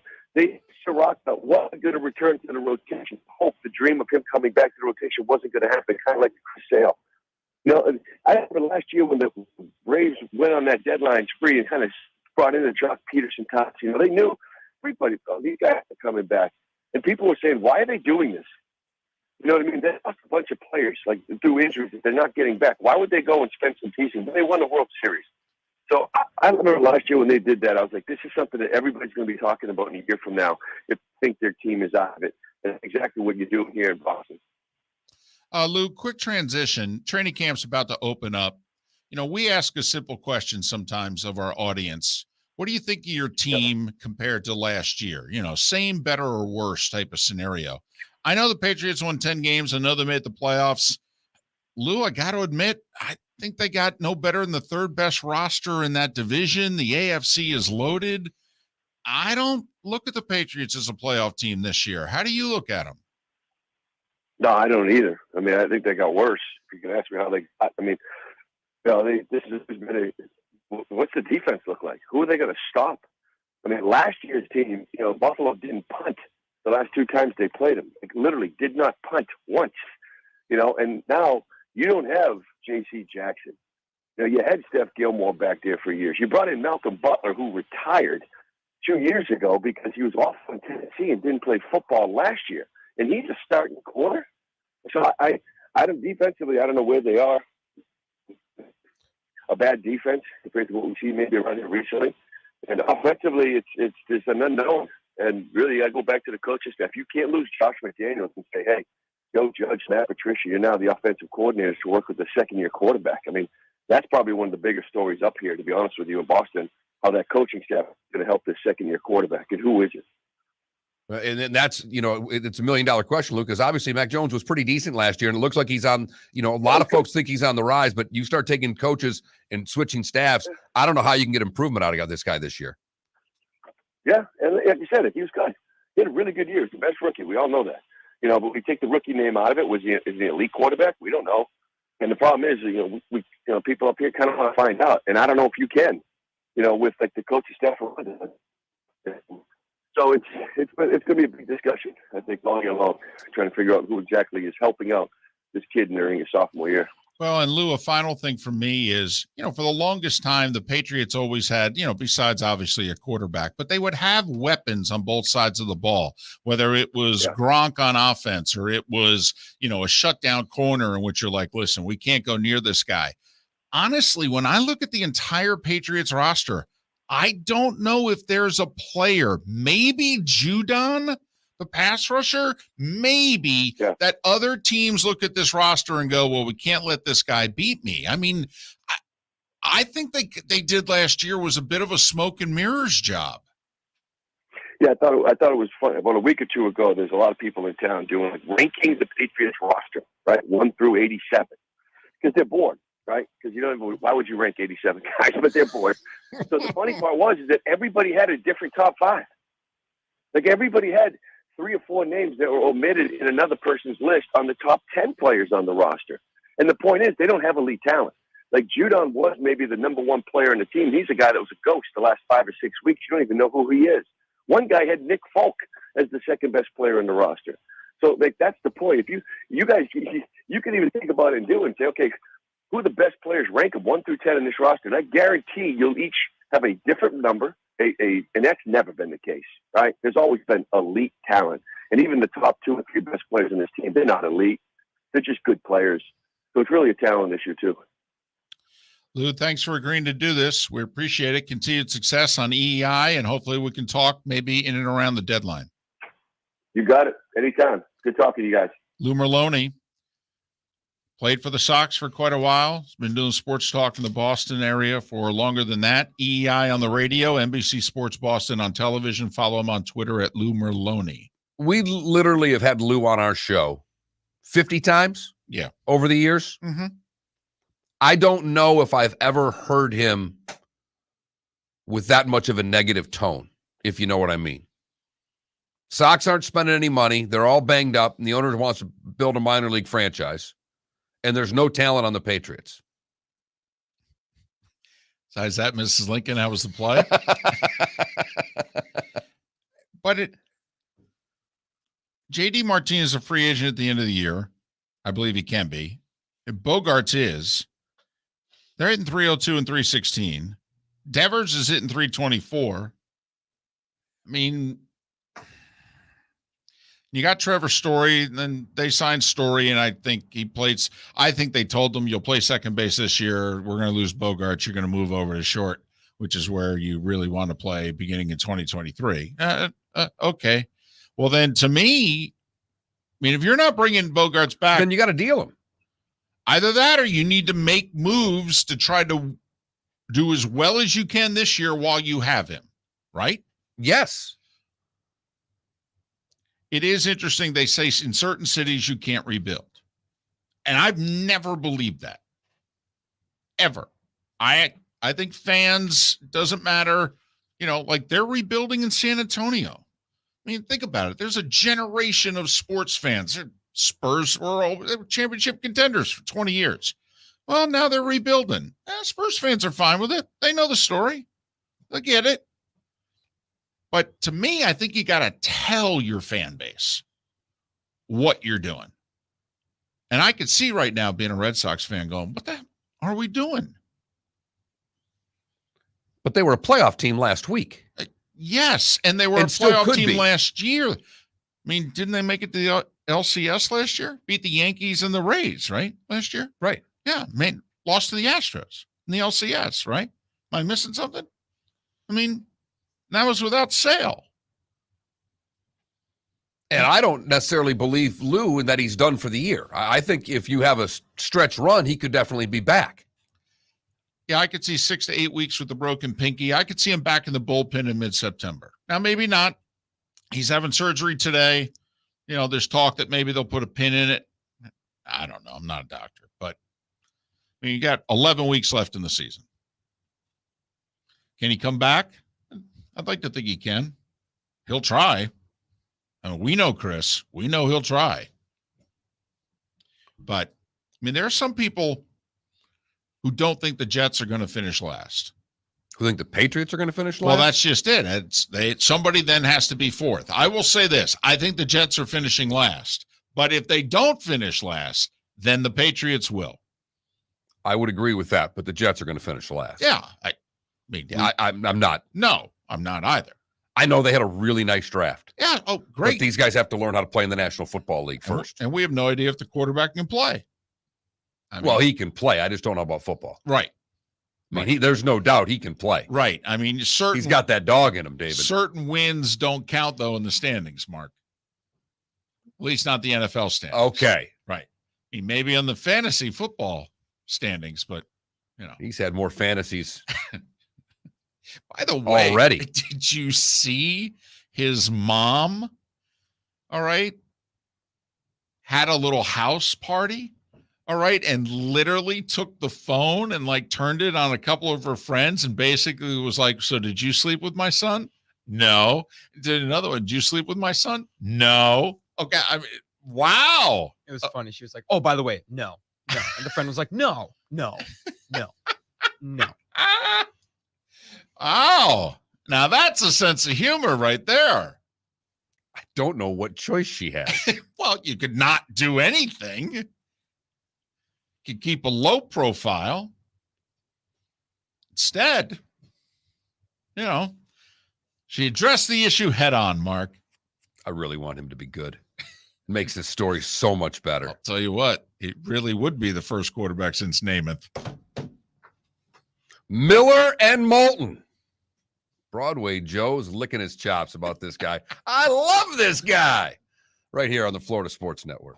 David Moulton for Napa Auto Parts, and Napa Filters. Insist on Napa filters for your vehicles, or if you're a do-it-yourselfer, only buy Napa filters. Napa has a filter for almost anything on earth that moves, whether it's motorcycles, foreign and domestic cars, vans, SUVs, earth-moving equipment. You get the idea. Napa Auto Parts, Napa filters. Insist on them for your vehicles, or if you're do-it-yourselfer, only buy Napa filters. Bring your big mouth to John Smith Subs and indulge in their overstuffed subs with the freshest quality ingredients. Enjoy our famous steak bomb with perfectly grilled marinated sirloin steak topped with provolone cheese, grilled onions, peppers, mushrooms, crispy bacon, juicy tomatoes, and creamy mayo.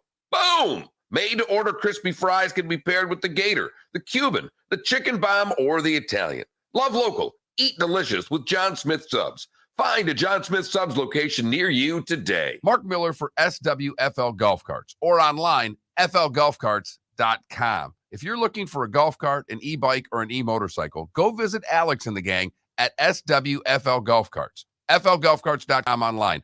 Check out their whole inventory. If you're looking for a custom cart, they can take care of you. 2-seater, 4-seater, 6-seater, they've got you covered. E-bikes, nobody better for value and service. E-motorcycles, check them out. Again, flgolfcarts.com. flgolfcarts.com. Golfers, are you bored of the same old driving range warm-up routine that's not getting you the results that you want on the course? Power up your golf swing by adding resistance bands to your range sessions with the Orange Whip Golf's Power Strap Kit. Featuring band attachments to your feet and hips, Power Strap resistance training will boost club head speed, increase power, improve flexibility, all with just a few swings. Buy a Power Strap Kit today.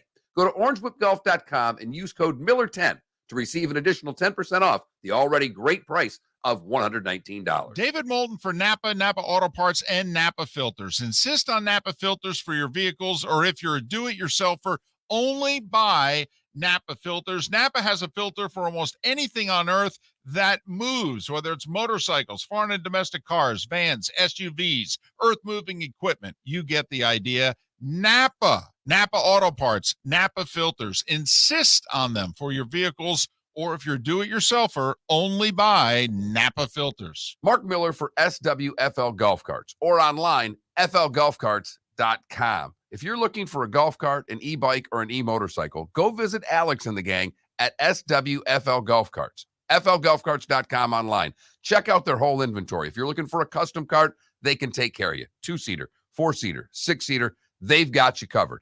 E-bikes, nobody better for value and service. E-motorcycles, check them out. Again, flgolfcarts.com. flgolfcarts.com.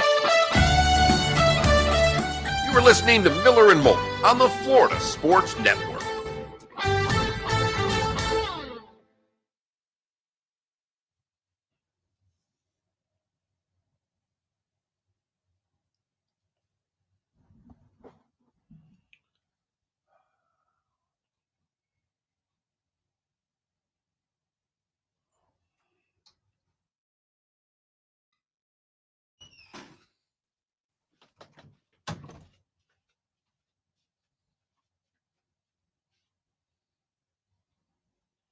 You see the sprinter who got disqualified at the World Championships? Yeah. Who didn't move? He did not jumpstart. All right. He apparently reacted so perfectly to the gun Right. that they ruled him reacting early and they DQ'd him.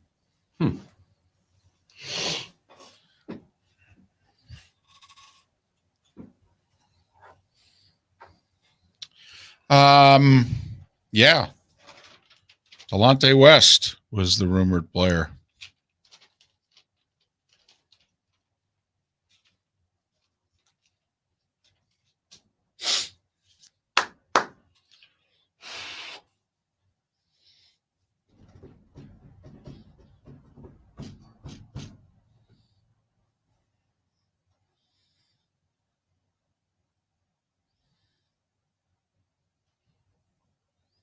Wow.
Going golf here.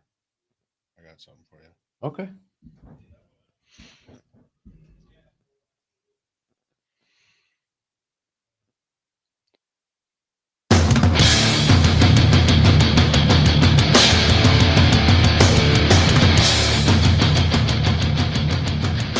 You are listening to Miller and Moulton, exclusively on the Florida Sports Network. And now here's Mark Miller and David Moulton. Top of the morning to you. How the heck are you? The bonus hour of Miller and Moulton. Thanks so much for being with us. Florida Sports Network, floridasportsnetwork.com. Our poll question, what streak is more impressive? Cam Smith's 5 birdies in a row. Back 9 to the Open Championship at St. Andrews, of all places,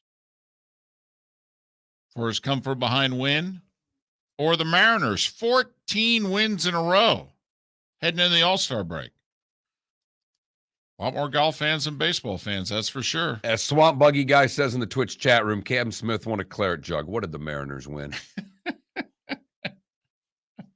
So that Mark Miller, the David Moulton on Twitter, FL Sports Network on Twitter, but go to floridasportsnetwork.com and vote. We would appreciate it. So Sky Sports is reporting that not only what other outlets have reported, that Henrik Stenson, the European Ryder Cup captain, is a former. Well, has it happened yet? No, but it will. I mean, it's been The announced. soon-to-be former Ryder Cup captain. Right. It's kind of like, when did the PGA Tour send out all those guys who were suspended like 20 minutes after they hit their tee shots? So whenever the word is later today that Henrik Stenson is joining the LIV series, within a half an hour, they're going to strip him of his Ryder Cup captaincy. First off, I mean, the guy's given up his Ryder Cup captaincy. I mean, does that make any statement besides the fact that, hey, money talks?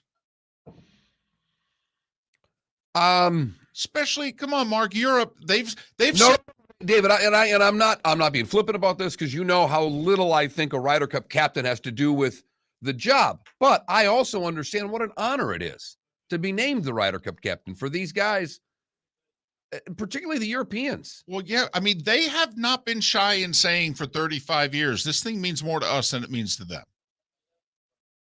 Whether it's true or not, they believe it, and they've said it. Really going back to 70 and 79, that, hey, this means more to us than it means to you guys. That's why we play the way we do.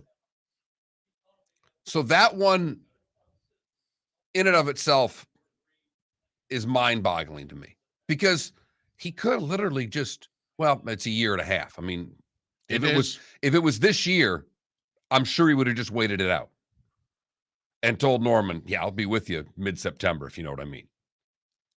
Now, no one is saying this, but I do believe that there's some underlying stuff in the big-time golf world that we've never been made aware of, is my opinion. Do you remember, and I know you do, about a month ago, maybe 6 weeks ago now, when Sergio absolutely blew up on a tour official? Yeah. I can't wait to leave this tour. This is typical. Basically, enough of this. You guys don't know what you're doing. You've been doing this crap forever, and I cannot wait to get out of here.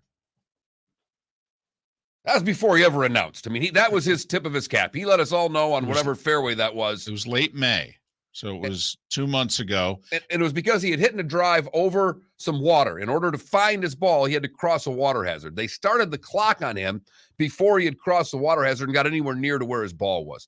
And he went off on a tour official. He did. And the tour, here's the funny thing, the tour admits after the round they were wrong. Would they rescind the penalty? No. Of course not. So Sergio resigned from the PGA Tour for whatever that's worth. Now he's also on record as saying, I think I'm going to resign from the DP World Tour. The European players, even though they have not been suspended forever like the American players have from the PGA Tour, this older European guard is pretty honked off at how they've been received back at home and by the DP World Tour. They're like, we gave you guys over 20 years of our life. Ryder Cups, the European Tour. I mean, Henrik Stenson is one of those who would play 15 to 20 European Tour events a year while also having to play the 15 tournaments he needed to play to stay a member of the PGA Tour. And he did this for over 15 years. And they can't throw him in the pond and bury him fast enough. And the Euros are honked for what it's worth. And I wonder how confident they are whenever the lawsuits come that they're going to win. Because I have this feeling that they think that they're going to win this going away, and I don't think that's the case.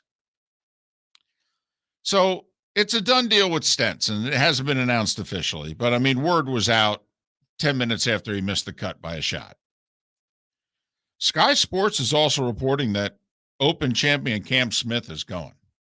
Well, I saw that first thing this morning and told you when I got in. That was the first words that came out of my mouth because the New York Post had reported that there is rumors leaning that way as well. And what was the tweet you just showed me? From Mr. Norman congratulating Cam Smith. Yeah. Yeah. Oh, no, it was quite a hearty. Now, Cam Smith's Australian, even though he lives in Ponte Vedra, which, how ironic is that? The home PGA Tour headquarters and World Golf Hall of Fame. Right. And he just won the Players Championship. The only player other than Nicklaus that has won a Players and an Open Championship in the same year. And in theory, he will not be back to defend because as soon as he signs, he's done.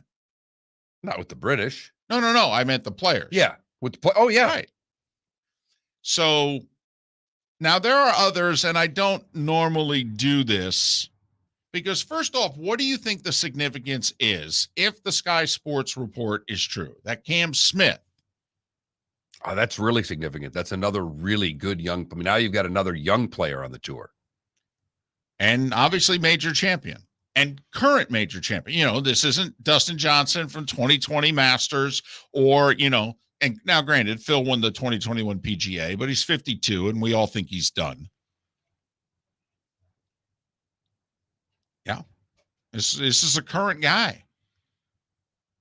It was in the final group at Augusta this year, finished T3, won the Players, just won the Open Championship, historic final round. 10 minutes later, he's joining the LIV. I'm out of here. I mean, the PGA Tour, the DP World Tour, and if finally the treatment of the LIV players was so bad that some of the golf media actually wrote about it. I mean, that's how badly these guys were treated this week. And I think if you were paying attention, you saw how NBC went out of their way to diminish as many of the LIV players as possible. Our personal favorite is when Dustin Johnson, did he make a bogey to slip into a group? Yes, tied for six. There were 3 golfers tied for 6. They showed 2 of them. Right. Left him off. The moment he made the bogey. Right, boom. Couldn't pull him off of the list fast enough. I mean, the director and the Chiron operator were in tight with what had to happen with this. Right. When Phil Mickelson, in likely his last Open Championship, although when they're saying he could be his last year eligible to play in the Open, could be the next time it's at St. Andrews. But it's possible that it was Phil's last time walking across the Soken Bridge there, and they didn't show it. In fact, they showed a replay of Tiger walking across the bridge. I mean, you joked earlier in the show about Eli's double bird. Yeah. That was NBC's double bird to Phil. I don't believe they showed Mickelson make a shot in either of his 2 days. No. And the proverbial tapping in for par on 18. Oh, he's going to miss the cut. We watched Mark Calcavecchia walk over the bridge. Calcavecchia shot 82-82.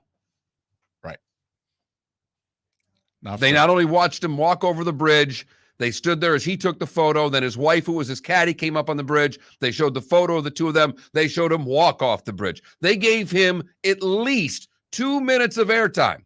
They didn't give Phil Mickelson a red second. But there are other reports that say Hideki Matsuyama, Adam Scott, Mark Leishman are soon to follow on the LIV. Now, I will say there have been golfers that have been reported to be joining the LIV that have been wrong. Ricky Fowler has still not joined. Hey, a couple of weeks ago, Hovland was reportedly joining. All right. So Harold Varner III was supposedly joining. I mean, guys, I think had kind of given the indication they were joining, and then the heat is pretty hot and they've backed away. So, I don't usually do the rumor mongering thing, but Stenson's apparently a done deal, and Cam Smith is happening within 48 hours of him winning the Open Championship. absolutely bizarro world in the golf land right now. And just how this is going to play out, we have no idea. Now, not to get too nooks and crannies here, the LIV Tour has still not gotten World Golf Rankings points. They're meeting next month to try to get that. But the group that they meet with are all people that are currently tour officials, ex-tour officials, part of the PGA of America, or part of the RNA. Right. I mean, to say it's a stacked deck is belittling to stacked decks. Who has a better chance, Brittany Griner or the LIV Tour? Griner, close. Now, I think it was Paul Casey who came out and said, we may have to play events on the Asian Tour. And the Asian Tour in some way has brought the LIV series under their umbrella. They're considering this part of the Asian Tour, which is another reason why the LIV is well, then why are we not getting WGR points if we're underneath this tour? Because you give points to those events. So, but these golfers on the LIV series are now realizing that, hey, if you're going to play this hardball with us, we may have to play off season in Asia, which does open themselves up to sponsorship opportunities, though. Yeah, most of them don't need sponsorship opportunities. That's why they signed with the LIV Tour. Well, that is true. They got paid, and most of them are getting paid handsomely. The report for Cam Smith was $90 million, for the record. What do you think his price tag was before yesterday? $45 million. I think he doubled his money yesterday. But yeah, Greg Norman's enthusiastic tweet of what Cam Smith did. I mean, he is Australian. Last Australian to win the Open was Greg in 93. But yeah, it was a very enthusiastic tweet. As if he saw something coming. Yeah, Miller and Moulton, Florida Sports Network. Golfers, are you bored of the same old driving range warm-up routine that's not getting you the results that you want on the course? Power up your golf swing by adding resistance bands to your range sessions with the Orange Whip Golf's Power Strap Kit. Featuring band attachments to your feet and hips, Power Strap resistance training will boost clubhead speed, increase power, improve flexibility, all with just a few swings. Buy a Power Strap Kit today. Go to orangewhipgolf.com and use code Miller10 to receive an additional 10% off the already great price of $119. David Moulton for Napa, Napa Auto Parts, and Napa Filters. Insist on Napa filters for your vehicles, or if you're a do-it-yourselfer, only buy Napa filters. Napa has a filter for almost anything on earth that moves, whether it's motorcycles, foreign and domestic cars, vans, SUVs, earth-moving equipment. You get the idea. Napa Auto Parts, Napa filters. Insist on them for your vehicles, or if you're do-it-yourselfer, only buy Napa filters. Bring your big mouth to John Smith Subs and indulge in their overstuffed subs with the freshest quality ingredients. Enjoy our famous steak bomb with perfectly grilled marinated sirloin steak topped with provolone cheese, grilled onions, peppers, mushrooms, crispy bacon, juicy tomatoes, and creamy mayo. Boom! Made-to-order crispy fries can be paired with the Gator, the Cuban, the Chicken Bomb, or the Italian.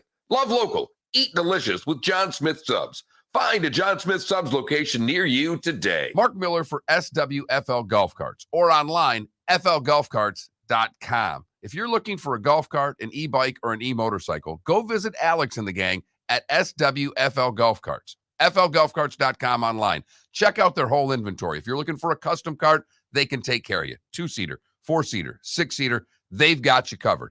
E-bikes, nobody better for value and service. E-motorcycles, check them out. Again, flgolfcarts.com. flgolfcarts.com. You were listening to Miller and Moulton on the Florida Sports Network. Two tremendous diving plays to rob him of hits in the game. He went 0 for 4.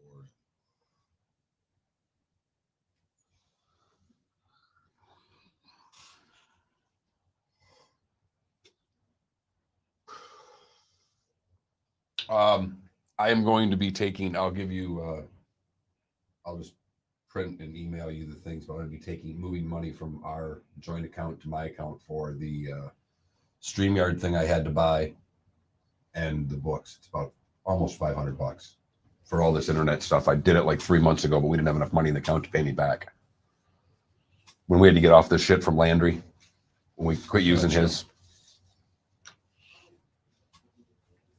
I've kept my. I think we got like 800 something. We just got paid again, so it's like 900 something. I was waiting for I knew by what we get a month that I could pay myself back after the July payment, because that account's supposed to keep $500 in it, so we don't get charged a monthly fee. Gotcha.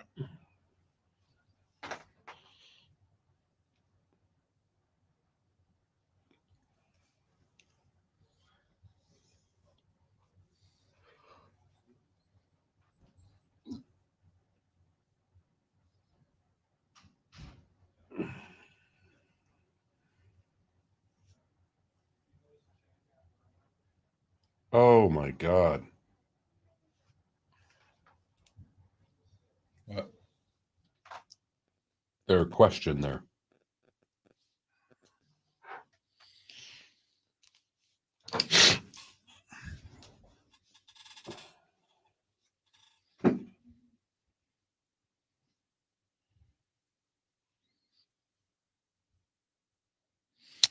And Bourbon, that was the only bunker he was in all week.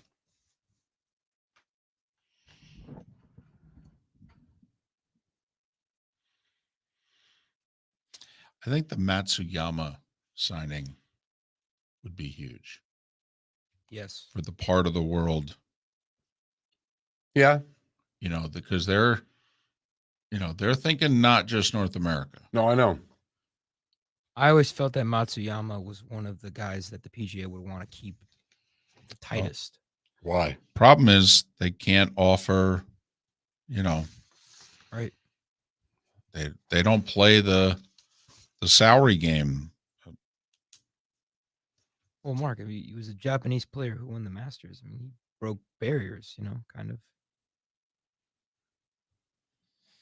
It's cool. I don't know. It is cool, but I just. He's not. Yeah, I get you.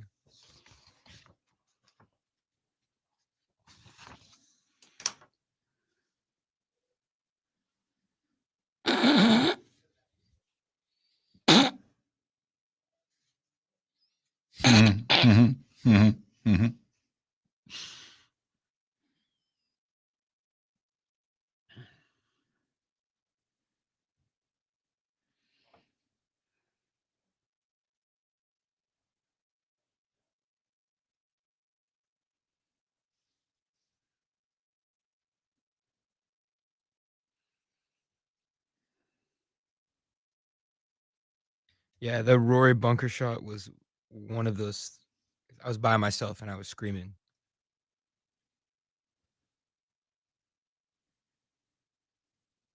I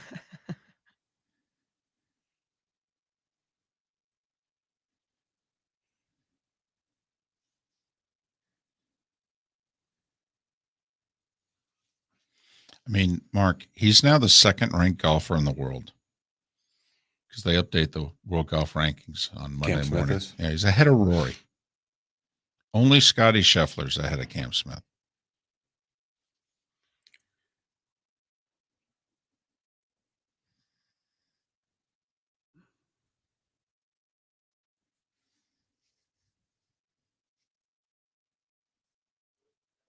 Good for you, JB. That's fantastic.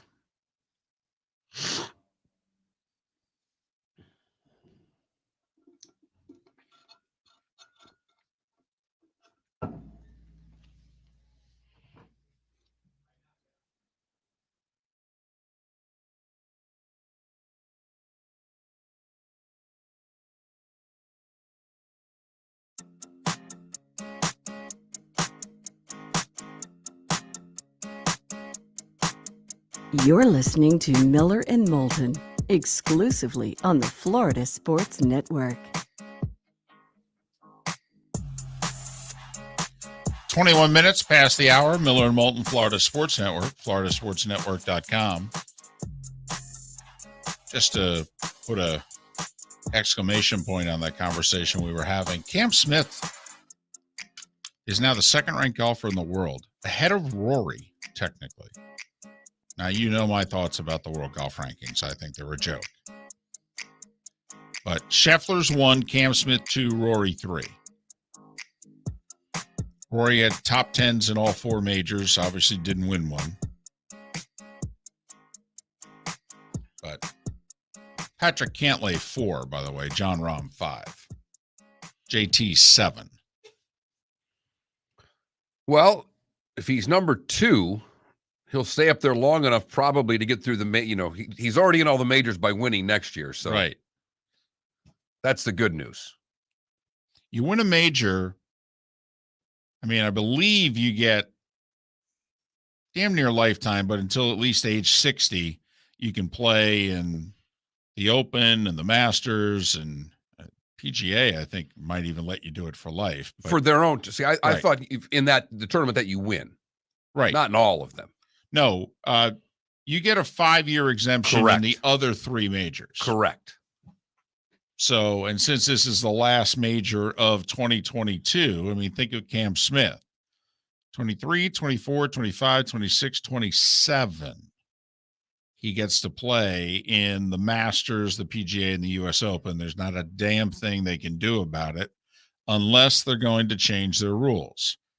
And none of them have indicated that they're going to. And I really think, look, if there's petty, and then there's disowning your own championship to change the rules. They're being petty now. If they start changing the rules for past champions, they've gone beyond that. They're, to me, hurting their own championships if they do that. Now, I think they are going to tighten it up in terms of, because I think, they're in cahoots with the whole World Golf Ranking point system. So I think they are going to make it harder, maybe do with the Masters. You got to be in the top 50. Otherwise, you're not going to get an invite. So in theory, I think they're going to make some guys have to qualify to the 2 Opens. Like right now, Sergio, I think, is ranked in the 70s. And he won the 2017 Masters. So I think his last exemption was this past weekend. I mean, he'll be in the Masters and for the next 15, 20 years until he ages out. But the other 3 majors, his exemptions, I think, are done now. He doesn't. So Sergio would have to go out and qualify for the PGA and the U.S. Open and the Open champ. The RNA hinted strongly, we're going to make life hard on these guys. There's no doubt. There is no doubt. And while at some point someone's getting sued, I just don't know when they put the squeeze on the World Golf Rankings point. This is the part to me. How are they going to get that board to turn? That board is fixed. Yes. I mean, we went through who the people are that are on this committee that they're going to sit in front of. Every one of them is either tied to the PGA Tour or the RNA. We think they're going to turn to the LIV series and say, all these other tours play 72 holes. You only play 54. All of these. Now, not every tournament on them has cuts. I mean, some are no-cut events. But I think they're going to say, if you want points, you're going to have to adjust how you're doing things.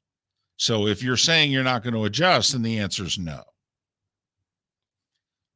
And then I think the LIV Tour is going to literally bribe the Asian Tour if they have to and say you need to include us on your tour as official events, and then make them not give out points because they do for your other events.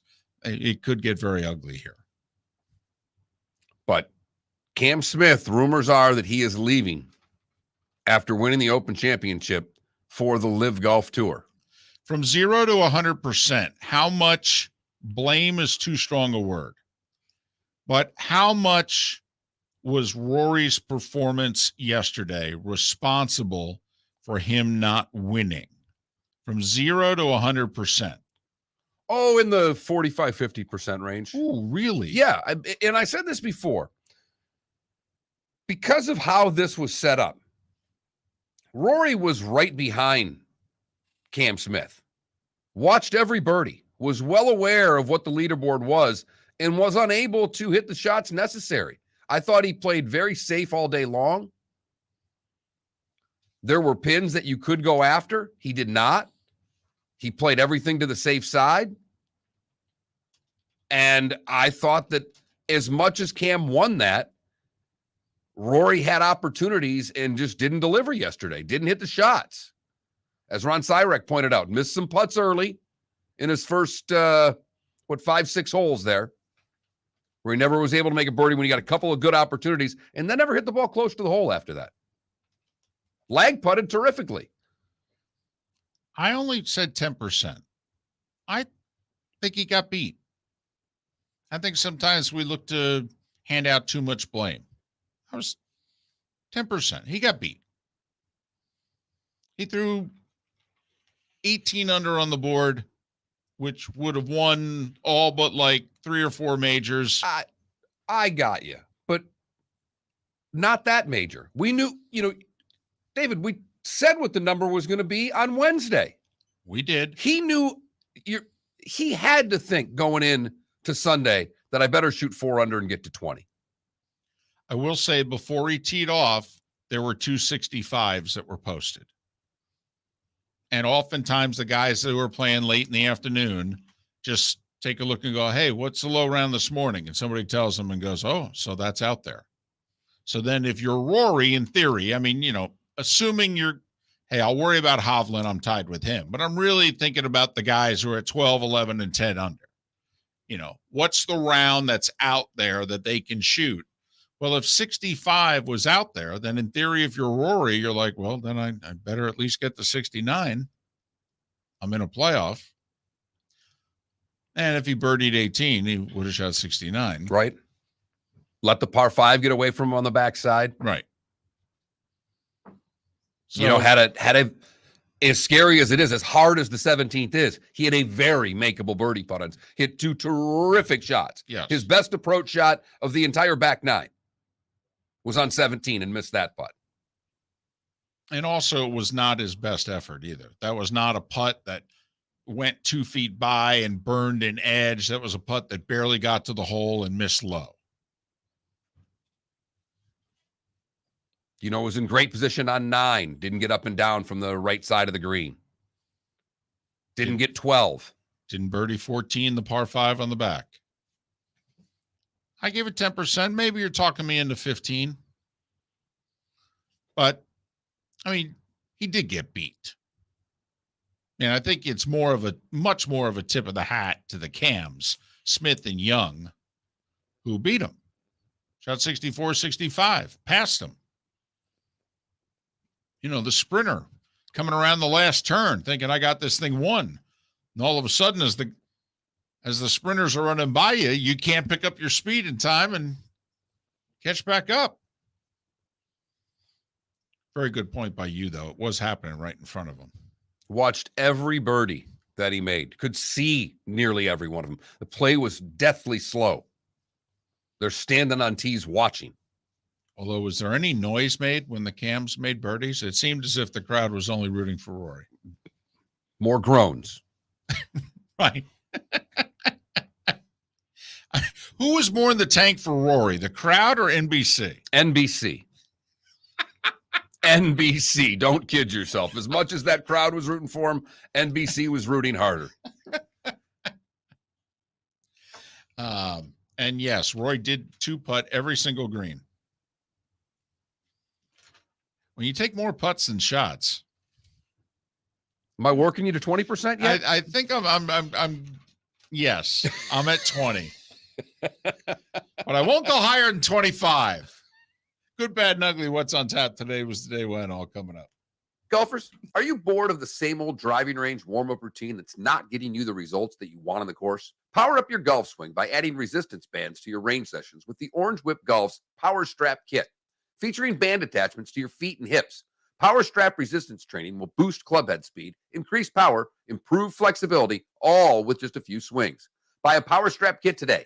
Go to orangewhipgolf.com and use code Miller10 to receive an additional 10% off the already great price of $119. David Moulton for Napa Auto Parts, and Napa Filters. Insist on Napa Filters for your vehicles, or if you're a do-it-yourselfer, only buy Napa filters. Napa has a filter for almost anything on earth that moves, whether it's motorcycles, foreign and domestic cars, vans, SUVs, earth-moving equipment. You get the idea. Napa Auto Parts, Napa filters. Insist on them for your vehicles, or if you're a do-it-yourselfer, only buy Napa filters. Mark Miller for SWFL Golf Carts, or online, flgolfcarts.com. If you're looking for a golf cart, an e-bike, or an e-motorcycle, go visit Alex and the gang at SWFL Golf Carts. flgolfcarts.com online. Check out their whole inventory. If you're looking for a custom cart, they can take care of you. 2-seater, 4-seater, 6-seater, they've got you covered. E-bikes, nobody better for value and service. E-motorcycles, check them out. Again, flgolfcarts.com. flgolfcarts.com. Bring your big mouth to John Smith Subs and indulge in their overstuffed subs with the freshest quality ingredients. Enjoy our famous steak bomb with perfectly grilled marinated sirloin steak topped with provolone cheese, grilled onions, peppers, mushrooms, crispy bacon, juicy tomatoes, and creamy mayo. Boom! Made-to-order crispy fries can be paired with the Gator, the Cuban, the chicken bomb, or the Italian. Love local. Eat delicious with John Smith Subs. Find a John Smith Subs location near you today. You are listening to Miller and Moulton on the Florida Sports Network.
Ooh, this is a great question. I'd still say Lawrence Taylor.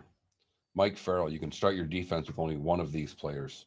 Deion, Reggie White, Ray Lewis, Lawrence Taylor. You're in an article. It would probably come down to Reggie White or Lawrence, I would think. It's a pretty good list. It is a good list.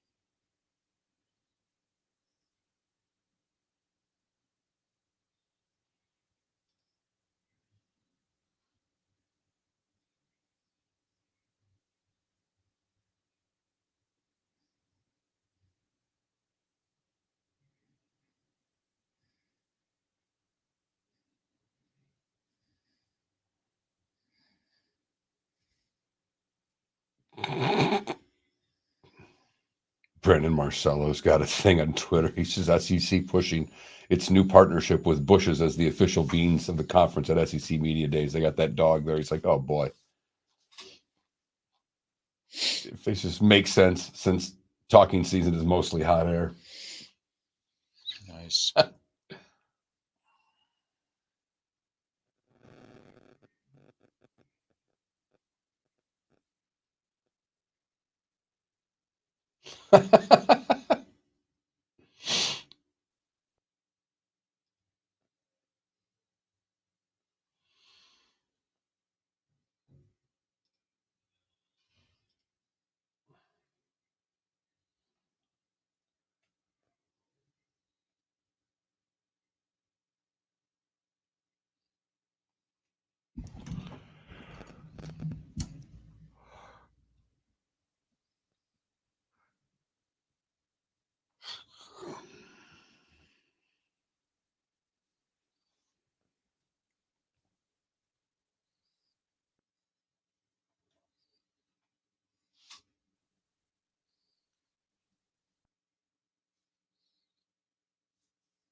I like Schwarber's chances in the Derby tonight.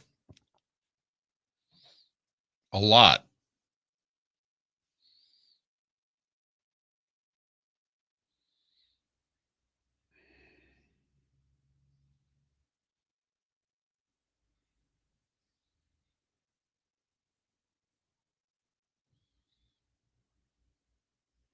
Oh, my goodness, look what he did with his hair. What are those glasses? All right, we'll come back.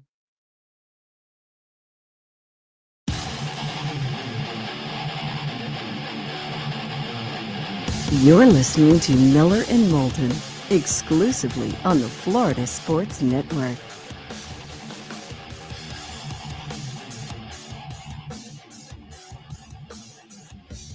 $22 minutes.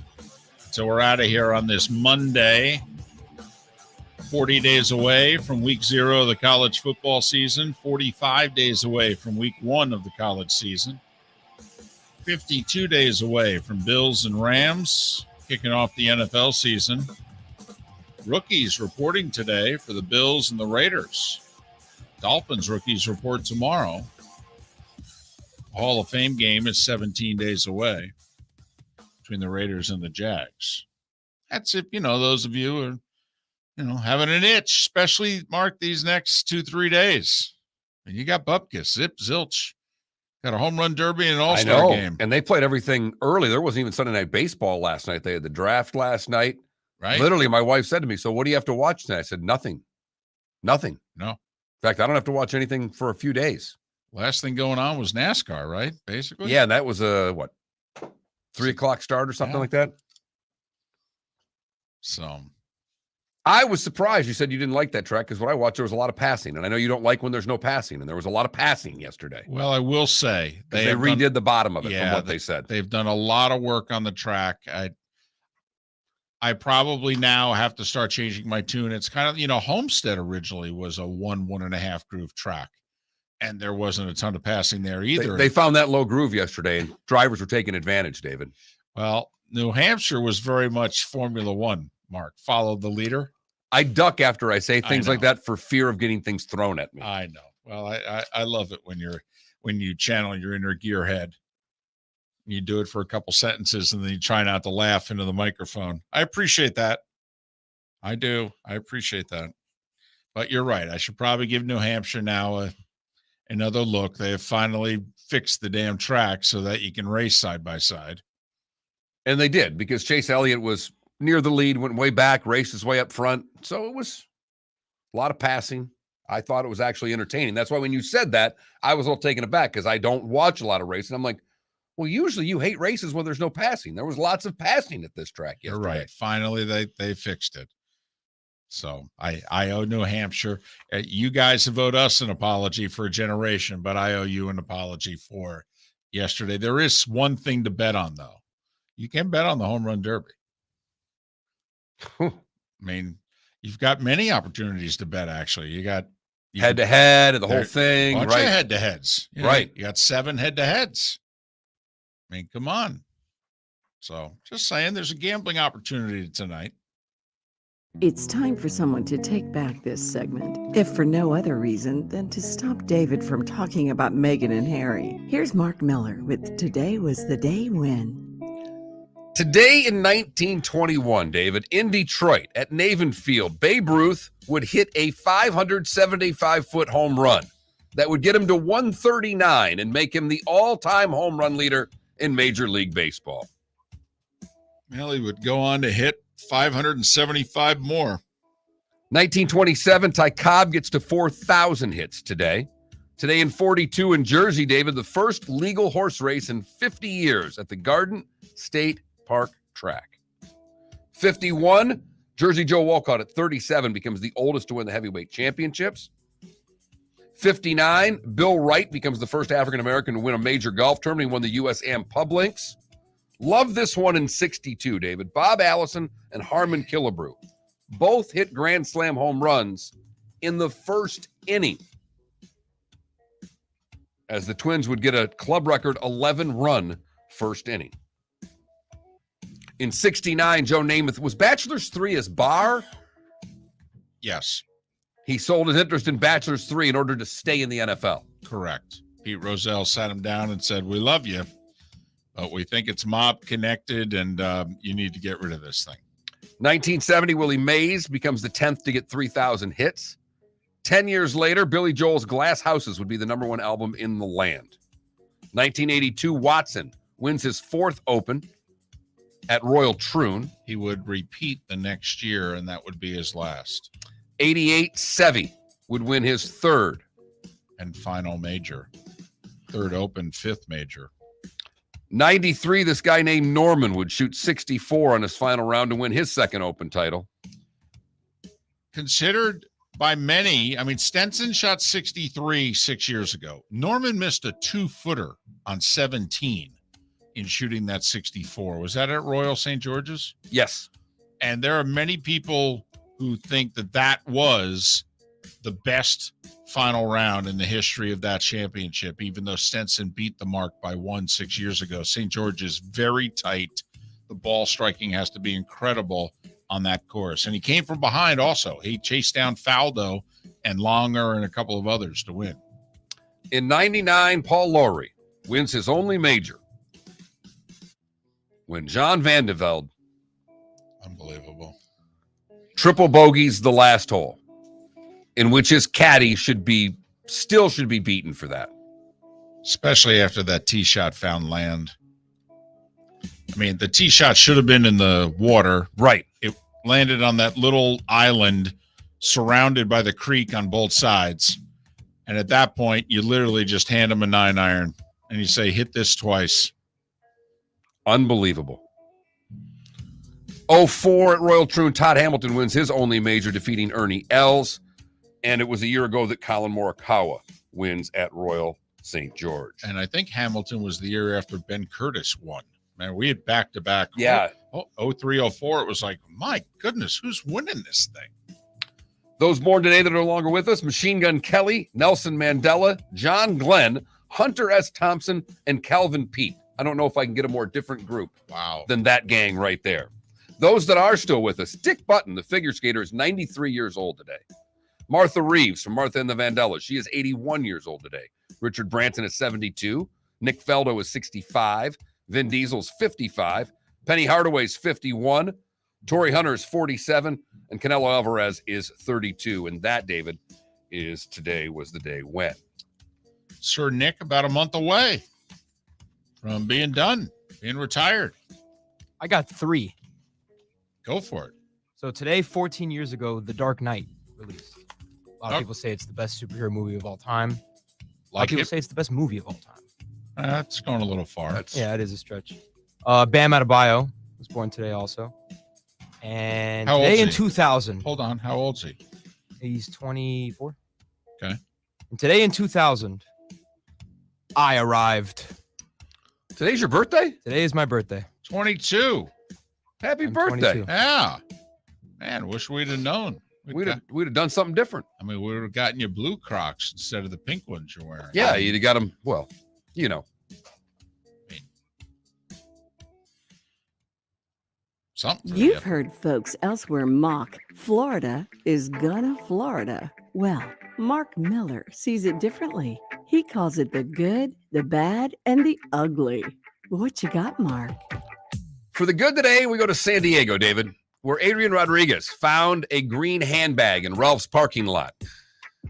Instead of bringing it inside the store, he delivered it to the woman's front door himself. The owner wasn't there, so he left the purse with their roommates. The home's video surveillance used to track down the high school graduate. They're like, such a young kid, we got to do something for him. So they found his name, and the owner of the purse put a little GoFundMe campaign out. 236 people responded with $17,000 for the young man for doing the right thing. So good for them and good for him. For the bad, we go to Venice, where over the weekend, well, Tristan Royer decided to steal a boat and then take off from Lee County to Charlotte County. Venice Police Department jumped on, and they would track him down and take him in. Stealing a boat, huh? and then taking the cops on a joyride with the boat. That's never good. Finally, the ugly, David. We go to Missouri, where Ken Slaughter of Springfield, Missouri, is upset with the Bass Pro Shops. Why? He has been exchanging his Redhead Lifetime Guarantee all-purpose wool socks every time they wore out because they had a lifetime guarantee. Finally, Bass Pro had enough. The last socks they gave him only had a 60-day warranty, so the scam is up. Would you ever return a pair of socks even if they had a lifetime warranty? No. No, no, no, no. He says the lawsuit that he is filing against Bad Pro Shop that the warranty was a major factor in his decision to buy the socks. Socks, dude. Come on. And that is the good, the bad, and the holy ugly on today, July the 18th, 2022. Do you have any interest in the captain, Derek Jeter's 7-part series? Let me just explain something really quickly. Machine Gun Kelly, I'm talking about the gangster, the guy who this rap star named himself after. I'm talking about the OG Machine Gun Kelly, the one that was born in the 1800s. Right. There are some wondering if you're talking about the guy who's engaged to Megan Fox. I don't even acknowledge him. That's good, Mark. Back to the captain.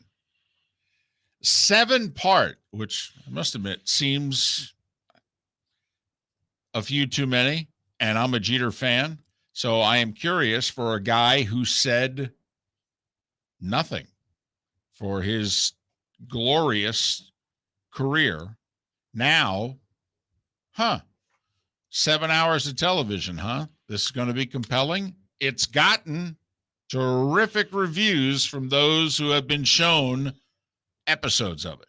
I will probably watch it on ESPN Plus at my leisure, mainly because my wife is a gigantic Derek Jeter fan. Yes, she is.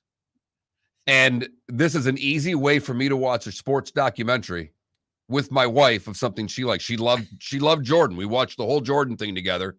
This will be the same. And that is why I will watch it. Right. Jeter sure does well with the moms, doesn't he? You remember the scene in The Blind Side? All right. When Nick Saban comes to the house and he's talking about, how nice their house is. And he makes a comment about, something. And Sandra Bullock says out loud, I find him to be very attractive. All right. And her husband goes, I'm standing right here, right? And she goes, yeah. Is that potentially what could happen if Derek Jeter walked into the house? Yes. Absolutely. Because she'd say it to me. So do you think there's a chance while watching the captain together that she just blurts out of her? Hey, she wants to call me Derek for the whole night. I'm fine with that, David. You role play your way, we'll role play ours, okay? My wife reacts that way about John Bon Jovi. So does mine. Both these two on the list. Gotcha. Oh, on the list. Along with Jordan. All three are on the list, as a matter of fact. There's not much room for No, there else. isn't. Okay. Good to know. Every once in a while, she'll let me know, too. Well, and that's when it's your turn to role play. But anyway. So 10 o'clock tonight, they're going to do the home run derby. This, by the way, this is like when they schedule an NBA game in 2.5 hours and you laugh because there's no way it gets done less than 3. This is like when they schedule a college football game to fit in the 3.5 hour window, where the best is when ESPN tries to do like the 6 and the 9:15 for a college football game. Like, we're going to play a college football game in less than 3 hours and 15 minutes. Are you serious? And you're lucky if you get to the next game by the second quarter. They have the home run derby from 8 to 10 tonight. I don't know how they think they're going to get it done in 2, let alone 3. So we're not sure if the captain's going to air much before, 10:20, 10:30, but scheduled to run at 10 o'clock tonight. And if you're up for it, you're up for it. By the way, speaking of streaming, did you catch the announcement? It kind of was a late Friday deal out with the trash. ESPN Plus going up. $6.99 a month, going to be $9.99. $69.99 a year, going to be $99.99 a year. Glad I jumped in with the bundle when I did. Yeah, just got thrown out there late Friday. Interesting, because there's not a ton of programming on it yet to me. I just don't think it's worth $10 a month. Well, if you're into hockey, it is, and I guess if you're into UFC, it is. Okay, because they air a ton of stuff on it. But yeah, hey, everything. Everything. I know. I will say, with the NFL moving Sunday Ticket to streaming and beginning this year, Thursday Night Football is where Amazon. I think it's also kind of, hey, we're mainstream now. We can start charging. See what you did there. Streaming's mainstream. Yeah. That's good. Smooth. But just, something that's out there. Well, they'll get us one way or another. I just wanted people to know now, before whenever it is that your year is up and you all of a sudden you look and you go, whoa, what just happened here? So could be cutting the cord sooner than by force at the rate they're going right now. So, and Apple's going to get the Sunday Ticket. That's all but a done deal. $3 billion apparently. Right. 3 times more than what DirecTV is paying now. They pay 1 to 1.1 now. And there was talk they wanted just 2 for it. Now they're getting 3. Yeah. So that means that Amazon and ESPN Plus were bidding heavily as well. And it should also give you an indication as to what some of these college football conferences, with the streaming services competing against each other, they've got monopoly money. Miller and Moulton, we thank you so much for listening. Back at it tomorrow morning right here on the Florida Sports Network. David Moulton for Napa Auto Parts, and Napa Filters. Insist on Napa Filters for your vehicles, or if you're a do-it-yourselfer, only